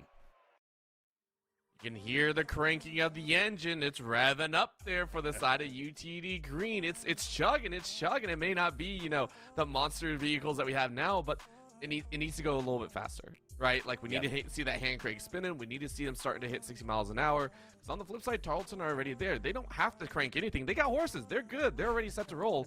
And one of the things I really respect is Tarleton identified when they could go for some of those shots, and they weren't over-aggressive with it. A lot of the time, whenever you see a goal come down, you get a little bit and slip through, and they had the headspace to go ahead and say, play defensive. Go ahead and just ensure that we don't lose this lead. Can that bite you back, this safe style play? Yes. In this current moment, though, I think it was very appropriate. I do too. And it's your first sign of saying, hey, we can stay cool in these pressure situations, because, you know, it's very easy to fall apart, like you said, but we saw a prime example of that with FitJack. You know, panic move would be to try to touch that ball and kill it down to the ground, but instead left it as a fake. I mean, that's a smart play in a moment where you could panic, especially with the way that UTD Green was knocking on the doorstep. So we'll see if they can continue that momentum. However, they are the last to strike in the goal column. And now we'll look to bounce into this one. And sure enough, AXD will put one in so quickly. 12 seconds in, and they've got the lead. I mean, that's what happens after a steal, right? Especially one so early on. It's just, we didn't see it coming, and we had no way to respond. I think like a good 2/3 of the members of Tarleton were headed in the opposite direction. They weren't expecting that flyby to happen. Well played by UTD Green. That quick start they needed in Tarleton State Purple. Now you get a little bit nervous. Might be natural too. I mean, they're still able to get off the kickoff and try to find a response here. Skippy off that back wall. FitJack was ready to pounce on it, but so is Pirate. This one will work its way back to AXD. He'll press forward off the corner, trying to get this read. Still stuck here in the corner, though, as Skippy was able to launch to it. FitJack needs to be careful as he goes across the goal line. And AXD will turn it forward, shielded by Eugene, followed up by another member of Tarleton State Purple's defense, and they will move out of the zone here. 50-50 plays to corner. UTD Green is still knocking on the doorstep, but Tarleton State Purple can finally breathe. It took a while. You know, they pushed the door. Now they're on the doorsteps, and you're just like, okay, we can do something here. UTD Green, though, they want to get this back under control, and unfortunately, Swag used most of the boost to try just maintain an advantage or maintain some semblance of safety. Two-man aggressive play so far. Now it's adding in the third. Tarleton not letting it get too out of control. However, the shot a little bit high, but a good block coming out by Skippy. Can't a save happen again, though?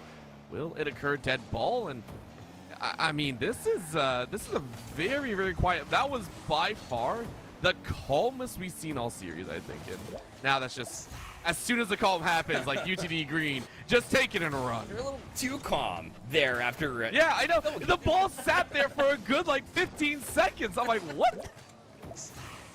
Suddenly, out of nowhere, they're like, we're going to both challenge at the same time, and then we're going to relax. And where's the third man? Was pressing forward. I mean, if you're going to have two members of your team commit, you kind of have to assume that you're going to push forward, but that was not the case. Look at this. It's staying on the goal line. Fire can't do anything with it. Oh, my God. Panic. Oh, no. The calmness completely taken out of the game, and UTD Green will get the lead back at least. Look at this. Look at the mad scramble. Look at the mad scramble right there. And that one hurts, right? Swag, I mean, that felt bad. You knew you went the wrong direction. You touched it into your own goal, and now you're frustrated. Still, though, a 2-1 score for UTD Green. Not the worst thing in the world. You have had that aggressive stance so far. Probably keep up the pressure. Now, Finally, we get a chance to relax. Team's maybe not showing that much. Skippy takes a shot. Nobody was back for that one, so it seemed pretty harmless on the surface, but somehow, they're still able to dig out of what looked like a difficult situation. They scramble back. Skippy looking to challenge as well, but this one is well met on the wall. Well, the Pirate moves forward, realizing the best play is back to his teammates. Love that decision making instead of just pressing forward for no reason, giving up possession. Look at that touch. That one's gonna cause all sorts of chaos again from the defense. AXD, all you had to do was jump up and cause chaos with that touch. Look at that. His momentum all the way back towards his own end, and Vidjack was just puzzled. It hurts. Almost physically, Bearlight. It hurts when you see goals like that, right?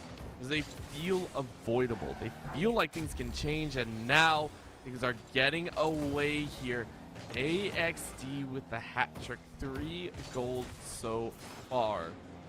And Tarleton, I mean, a horse can go only so fast. The Comets are streaking by right now. They certainly are. I mean, Tarleton State's trying to do their best to keep up with it, but it's just, it's been all downhill at this point in time.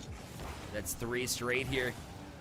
Vidjack trying to spark something here. That's a good way to do it. You'll find Eugen in the box to let him do the rest, and you'll get the assist here, just beating the defense. That's just speed. That's the decision-making that you need. They hop in the box, be aggressive, especially when you're down 3. You have nothing to lose. Just go for it. And that's the thing about it. When a lot of the pressure is kind of taken off of you, you actually do pretty well. A lot of people almost hump for that, right? They call it the flow state or anything like that. Like getting in the zone as well is a whole different aspect, and learning how to reach that level of calmness where even with pressure on the line, you're able to kind of draw out that consistent team play. It's a whole different field as right now Pyre is just having a ball. The first goal of their own, but the 5th for UTD Green. It's about 2 or 3 times, Orbital, where I've seen them play backwards. They're not afraid to use the entire space of the pitch. Sometimes you get so far forward and so focused on the offensive side of the ball, trying to push in the forward direction towards your opponent's net, and not always the right decision here. But AXD, another prime example of just reading the play at face value, and then realizing that with all this pitch space currently and where your players are positioned, which is typically pretty conservative right now. Despite their 5 goals in this game, they've been pretty conservative and just taking advantage of Tarleton, putting them into awkward spots, making them feel like a defensive challenge is going to be insurmountable. They have been really incredible at forcing the hands of Tarleton State Purple in this game, and it's a completely different field than we had in game number 1. And UTD Green proves why this organization, why this program is so successful and has been so successful, has been one of the pioneers, true pioneers of collegiate esports. They're putting it on display here in this game too. I think they're going to continue to do so. I'm starting to see where we get that 3-1 scoreline, right? This feeling of UTD Green just feeling out how the match is going to go and coming back in a pretty handed spot right now with a minute under the clock. And you can see it, right? UTD Green doing kind of the same thing that Tarleton had earlier, saying, we have 5 goals. We don't have to force anything. We just play smart. We don't have to go aggressive, and really just kind of letting this ball drag in the air. And it's something that I think a lot of teams do want to aim for. Right now, a little bit of kick, 30 seconds left. We'll see if they actually choose to go for it. Pyre with a long, long kick. Yeah, just taking that time off the clock. I absolutely agree with you, Orbital, here. UTD Green has been playing a lot more conservatively. I think AXD rather, has been really teaching this team new things, which is just being patient with it, just being so relaxed in these situations and forcing their hands. And yet again, here we see UTD Green able to respond here. We knew it was going to be a close series overall. Again, we have it here as it's even at 1 here. UTD Green getting the job done, and now it's Tarleton State Purple's chance to try and answer back. But, from what I've seen, Orbital, UTD Green gave us a reason to believe after game number 1. Tarleton State will need a complete reset button after that game number 2. They don't have any momentum to ride into this game number 3. They'll have to basically go back to the drawing board here at this point. And you could even see it there in their scores reflected in there. It was tough to see the value coming out here for Tarleton, and I think a lot of that is just, again, When a team is coming out a little bit fast, it's easier to find those glimpses and pockets to kind of work your way in. For Tarleton, they did find that in game number 1 very quickly, I might add. I think the first goal came in about, I want to say about, it was what, something like 20-30 seconds in. And the second one came just as quickly. You know, it's one of those snap goals that you had. They were not, however, I would say perfectly manufactured. I mean, if you saw in that previous game, every single goal that came about, UTD Green had an assist in there. That just means that everyone had a piece of that. And that's where I kind of look, you know, are the goals singular? Are they individual? Or are they team play? And that's something that I really, really want to watch for. Taking a look at game 3, I want to see Tarleton try and do the same. They need to. Everybody needs to be on board. And you know, whether you go for that team play feel or whether you're required to go for some solo plays, if they're going to give you enough space for them, either way, you have to contribute. Because if you go for the solo plays, guess what? It still needs a full team effort. You still need somebody out in front to get a bump to free up that space to begin with, or demo on the back line, so that way you have free space to work from your defensive side. We'll see if they can get it done. We'll see if they can have that answer. UTD Green did a great job of it in Tarleton's State. Now their opportunity to perhaps prove us wrong, that they can bounce back into this one with a head of steam. Right now, UTD Green, prime opportunity. AXD going to launch his shot here, and even though it was wide, Pyre directly on it again. Nobody to challenge here from Tarleton State. Fitjack now, great pass out of the zone. They'll play high. This one will hit off back wall. AXD having some trouble finding it. It'll pop high for Eugen as well. That shot going to be denied. Followed up, though, another shot there to the far side post. Man. And UTD Green just couldn't challenge in time. No, that was a fast set of attacks that you saw right there that really juggled them out of control. UTD Green, I can't even fault you for that one, right? You threw 2 defenders in there, and both of them got pulled away from the goal, and Tarleton had that one mapped out. I wouldn't be surprised if that's been in their playbook for quite some time. No doubt. And you go to those plays. You have those plays.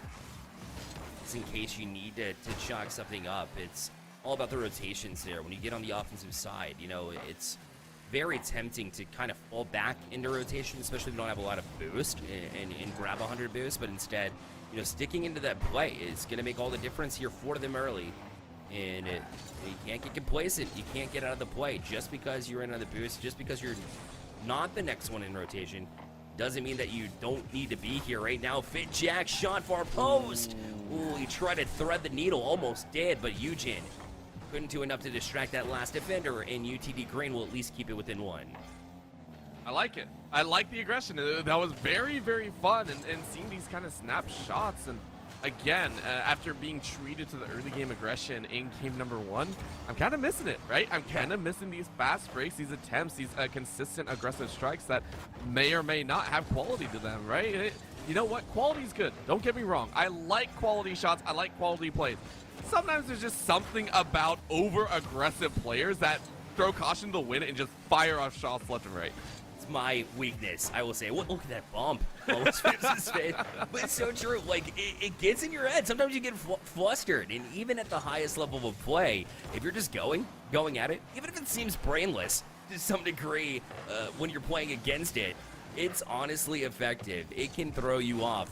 Esports, no matter what title you're talking about, is always a mental game. And so, you know, it can really mess with you. Right now, that aggression has been the only solution. That shot off 2 bars, but he sticks with it right there in the box. That's staying with the play, and Skippy able to make it 2-0. I want to see if this actually was a forced stop or not. That's just a gentle tap. So well played. You called it, right?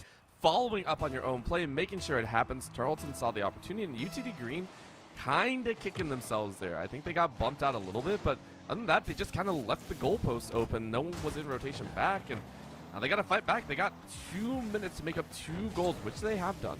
I could easily see them doing so. But Tarleton, we know what happens whenever they get ahead. UTD Green says, not that far ahead. That's right.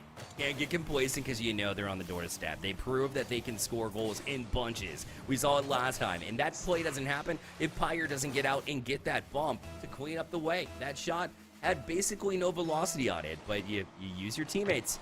You utilize yourself, not only sticking in the play to get your own goal like we saw in the last sequence orbital. It's also about staying in the play whenever you're out of rotation instead of just rotating back and around. Why not get a bump first and allow the opportunity for that shot to be free?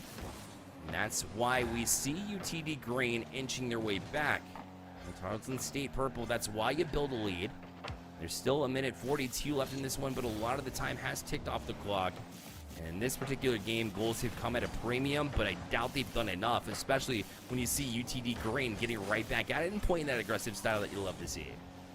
I mean, UTD Green just, you know, what can we do? What can we go for? And I mean, I generally say it's, you know, to be on the safe side of making a goal, you want to have about 30 to 40 seconds, right?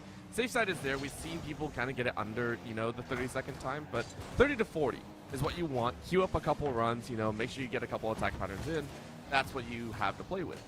At the current moment, it's winding down. You had about a minute 10, but everyone able to control that ball with the low roll in front, good punt out. Yujin says not a moment to lose. Skippy now running interference, and I mean, Tarleton, they're right back to the same style. Stall, we don't have to force anything, just don't let UTD Green have an easy shot like we just got there.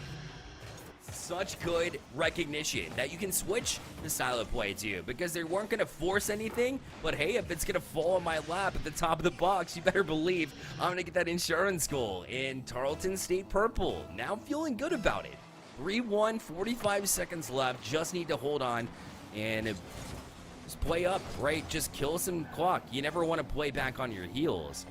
You also don't have to force the issue. Good understanding of the play. We saw a smart play from VitJack in game number 1. Look out, though. UT Dallas right here on the doorstep. They couldn't finish. Tarleton State Purple get out with that one. I'm not sure they should have, but they'll definitely count their blessings here.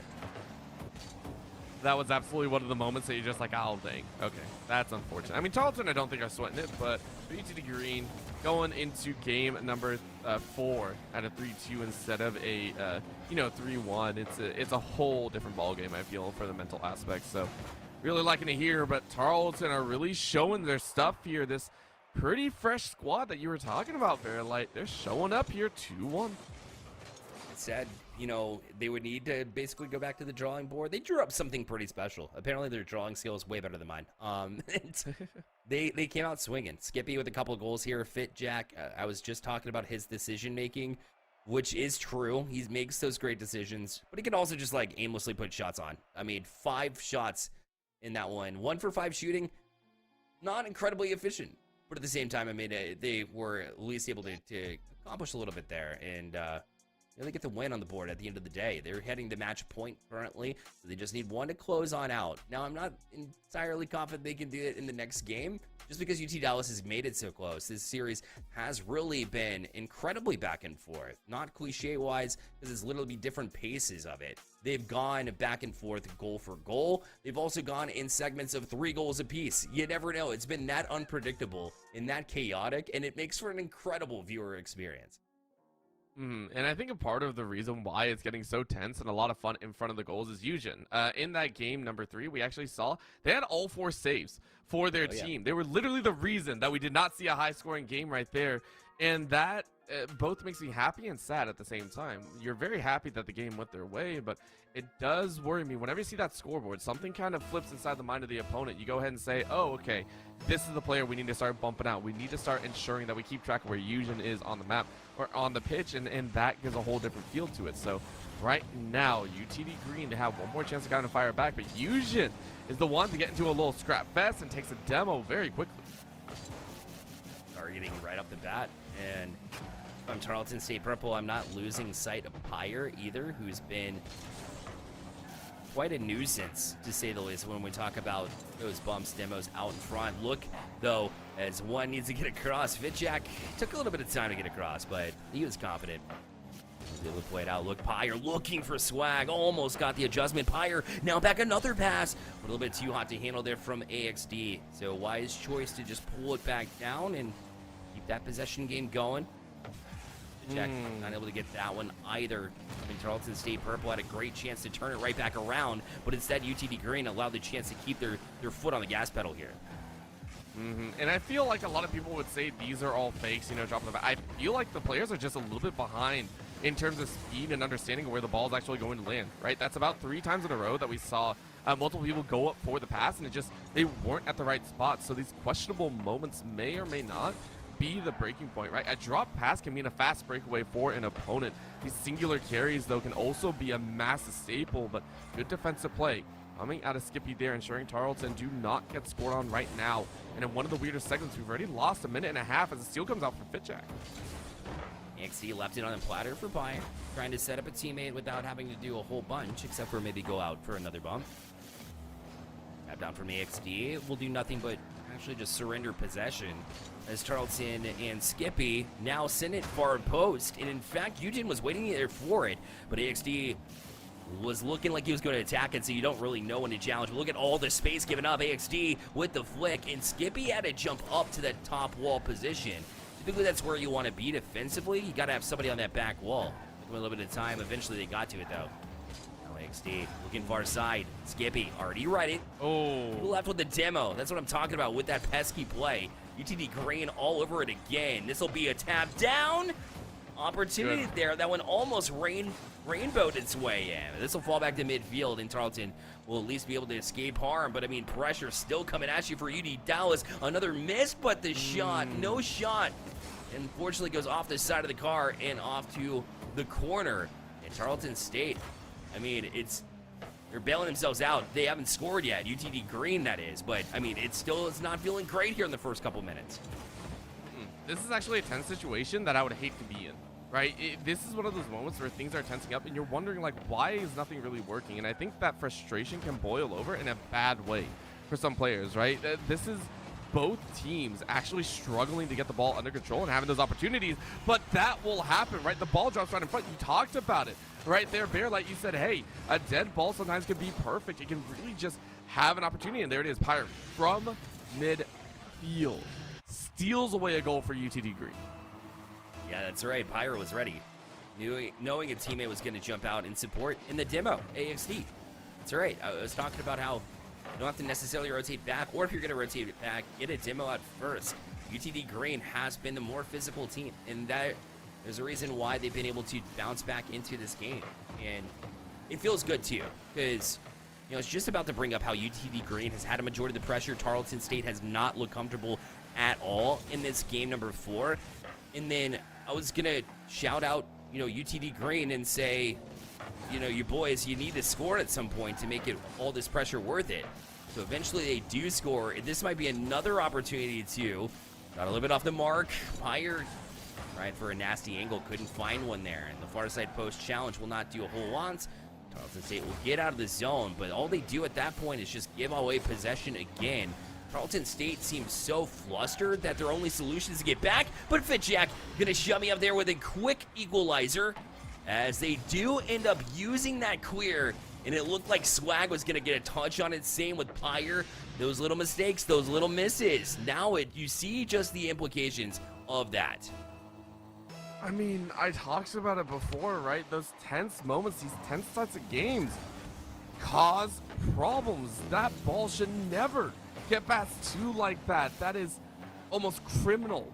What just happened? Tarleton feel like they were just gifted by an angel a goal, and UTD Green have got to be sweating. You do not want to give a goal over like that with a minute left to spare. You can see him getting a little bit more aggressive, trying to push the limits here, and that's going to be a chance. They drew out the defenders, and Swag FTW scores a 1-up. Pyre got incredibly tense on that play and actually missed, and it served as a fake that time around. And Swag, rather than feeling sorry for himself, sorry for his team that Pyre wasn't able to touch it, stayed in the play, got up there, the aggression pays off, and whether you wanted to miss that one or not, you still were able to take at least a little bit of a benefit from it. Now with 32 seconds left, just have to hold on. But Tarleton State, they were just gifted their only goal in this one, so it doesn't feel great, but you still press forward. Now a bump leaves it awkward. Skippy used the top side of his car to flip it in forward. 17 seconds left. FitJack, back wall, he'll go. Eugen tried to settle it down, but you left it to UTD Green, and we're under 10 seconds now. It'll be a shot taken a little bit high, looking for insurance. So bounce back down, time running out, and UTD Green in full control in the driver's seat. They try to keep it up, and right now they will, but eventually it'll hit the ground. UT Dallas Green able to force a game number 5. Oh, and honestly, this is not how I expected the series to go, right? Game number one came out with some heat, came out with some fire, and it looked good, right? The teams were looking aggressive, they were looking pretty on top of things, and I don't want to say it like it's a negative, right? I really don't, but it feels like we've slowed to a snail's pace. There have been times where the ball just kind of sits in the middle, and when a game starts to pull into a snail's pace, there's one of two things, right? Either we see a comfortable slowdown where players are still passing, they're still getting, kind of movement on the ball, but when it's dropped, when it's set right in the center, these are signs of mechanical misplays. These are signs of drop passes. These are signs of not connecting with your roles, which we know these players have. So we need to see these players kind of rally their mindset, get back into it, have confidence in your shots, and get back into that game 5. Never want to call out a player, but you said Eugen was making a huge difference for this team. And 44 total points. One shot was the only stat line there. And what that says is when Eugen is performing, they perform. So you got to find ways to get them involved. There's no other way around it. You can't leave one person hanging. And sure, it might be the slower pace than maybe Eugen's used to could be throwing him off, and that's very possible. You got to find a way to incorporate it. What if it means speeding up the game a little bit? Even if your game's not quite confident to get to that speed, you need to at least involve everybody there. Find a way to get Eugen involved. As Tarleton State Purple, they performed so well when he was there. Fitjack trying to get out to that quick start. Here's Eugen putting a shot on early. They try to get him involved right off the bat. All right, well, I already like this. The first 15 seconds have already showed me a lot more speed in this game. Players willing to accelerate, willing to kind of run out of that boost and try and keep a hold over. Now challenges on opposite sides of the field. I already like this pacing, right? I do like this kind of setup. Maybe not so many fakes as well. Just go pure and clean on the gameplay. Just trying to rush that ball if you can. Skippy goes up into the mid. 50 bounces a different way and is going to be a little bit high into the corner. Tarleton, though, Fitjack tries to send it up, rolls it right in front of the net, and this time I'm kind of okay with it. UTD Green gonna try and send it away. The challenge is coming so much quicker. Tarleton State Purple has been so aggressive and has been turning at the right moments too. They don't hesitate anymore. That's what we wanted to see from them. That's what we've been dying to see from them. And I'm sure the coaches said the exact same thing. That might be one of the reasons why it took a little bit longer to get in this game. Perhaps they were able to talk it down a little bit before this one. They also had a prime opportunity there as it bounced back down in the box. Eugen will try to challenge there as well, but nothing doing. Fire challenged again. You see how quickly Fitjack is on that wall to get in their face, to not allow them these opportunities. That's the type of pace, that's the type of speed we were talking about, Orbital. As Eugen jumps across, kind of cut off his man there. Maybe he had a little bit more boost in the tank, although he's going to grab the 100 on the way out to try and make sure that's the thing. Eugen sticking on the play again, but look, nobody back. UT Dallas now just chomps at it. They get away with their lives. That was set up pretty dang well by UTD. I haven't seen a setup play from them in quite some time, right? They haven't had the opportunity. We've seen them just kind of mad scrambling. It's been a moment since we've seen setups on either side, so UTD Green starting to get their handle back in the game. Talked about that difference, that setup, and the speed factor, having confidence in your shots. That's one of those. You can see when they're willing to set up plays, give themselves a chance. It's good. Current moment though, Tarleton still trying to fight back in their own way. Eugen literally sitting in midfield, hunting, not even going for some of these, right? You can literally see it. Not going for these balls, literally hunting and waiting for their opportunity, and that was almost it, but it was well read by UTD Green. Yeah, they were able to just touch it out to the side. Now look at transition, they'll work. Shot taken! Oh. AXD threaded the needle. Just a little bit of a change up there, if you will. As he pulled it back down, Skippy a little late to the challenge, and it looked harmless, but it does hit that crossbar, goes in, and gives UT Dallas this 1-0 lead. I mean, Eugen as well missed timing that. Maybe picked up the pace a little bit too far, but I mean, well played. UTD Green finds an opportunity. Good block, though. Again, one goal, not that big of a deal, right? We've seen it before. Yes, these teams may get a little bit flustered, but I would honestly say these two teams shouldn't worry about one goal differences. When we start seeing 2 or 3 from UTD Green, that I get a little bit scared. However, the likes of Tarleton, I expect them to be able to fight back. I expect them to go ahead and find an opportunity for themselves that they can break away from their side of the field. Oh no, Oh What? my gosh, that was almost a dead ball again, and now a high flyer Pyre wasn't going in anyway, but collecting and trying to get back. Now set up in front of the goal. UTD Green get back just in time. Oh my. I mean, missed opportunity. Very, very great opportunity there for UTD Green, and they just basically fumbled it. But they were able to get back and make up for their mistakes by getting a great defensive challenge there before Tarleton State was able to turn destruction into more misery for UTD Green, but able to bail themselves out on the defensive side and keep themselves at this 1-0 lead. So it wouldn't have been the end of the world, no, but to give Tarleton State the opportunity here. Because, I mean, think about it. Right now, Tarleton State really feels like they're chasing the game. It feels like time's ticking so much quicker, especially when you're chasing the game here with 1:07 left. And only a few opportunities left. They'll only be able to go end-to-end just a couple times. Orbital, every single touch must matter at this point. And it's slowed down again a little bit, right? It's been more challenging. Don't get me wrong, they have, but it feels like it's still slowing down. We need to see almost those individuals start to step up. We talked about the fact that Tarleton wants to have a little bit more impact, and sometimes the ways to do that is to coordinate with your team, get more than 44 points. However, there are times where a single player just kind of has to step up, and look at this, right? Skippy trying to roll the ball for a teammate, punts it out to the left side, and now you're kind of chasing by. Swag watches the ball flies over the head. Teammate goes ahead and picks it up. Now Skippy gathers it into the middle once again. Good kick out by Pyre, and it's going to head right back. You got 1 or 2 more runs. As you were saying, Barrelite, you want to see Tarleton be able to tie it up. It seems like they're doing way too much right now, but you can't simplify your gameplay at this point in time. It's too late. You only have a couple more chances, maybe one, as this now ticks down almost under 10 seconds. Fidjack back wall, an extra touch will elude one defender. It falls back down to the ground. Bumped by Eugen, shot taken high. Oh, it's off the crossbar. They'll have one opportunity as it stays in the air, and Eugen now, unfortunately, off the bottom side of his car. UTD Green will win this series in 5, just holding on to their 1-0 lead. You know what? I don't hate it. I will say that. I may dislike slow games.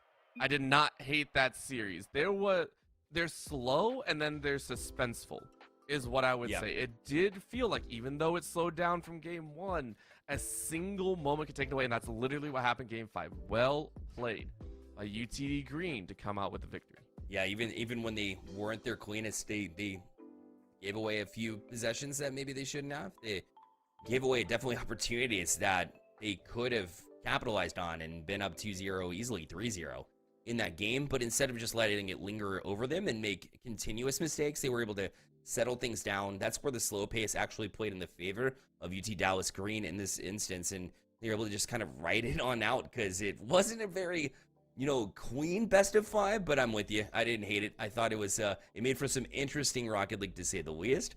Definitely not the most polished, but, as you go along, it's early in the season. Obviously, week 2, these teams are going to just amp up the pace as we go. Tarleton State as well, they started off with a pretty decent week number 1, so they'll get back to action, look if they can bounce back. We know they're capable of it, and we wish them luck here moving forward within the season.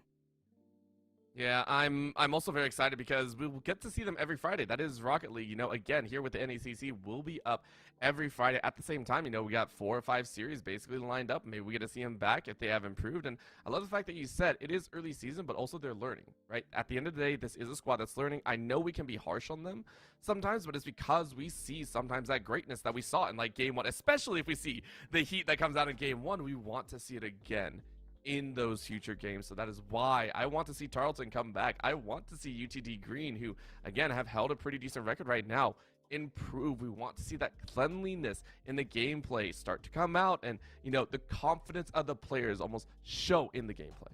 Well, if you want to continuously see some heat coming out of the collegiate scene, you must follow NECC at NECC_games on Twitter. That's NECC_games. And so on all social media, check out the next broadcasts. The schedules will be posted there as well. And next Monday is when we will be back here on this exact channel. So go ahead and park it if you haven't already. Hit the follow button as well, and we'll see you on the next one. Y'all take care and have a great night.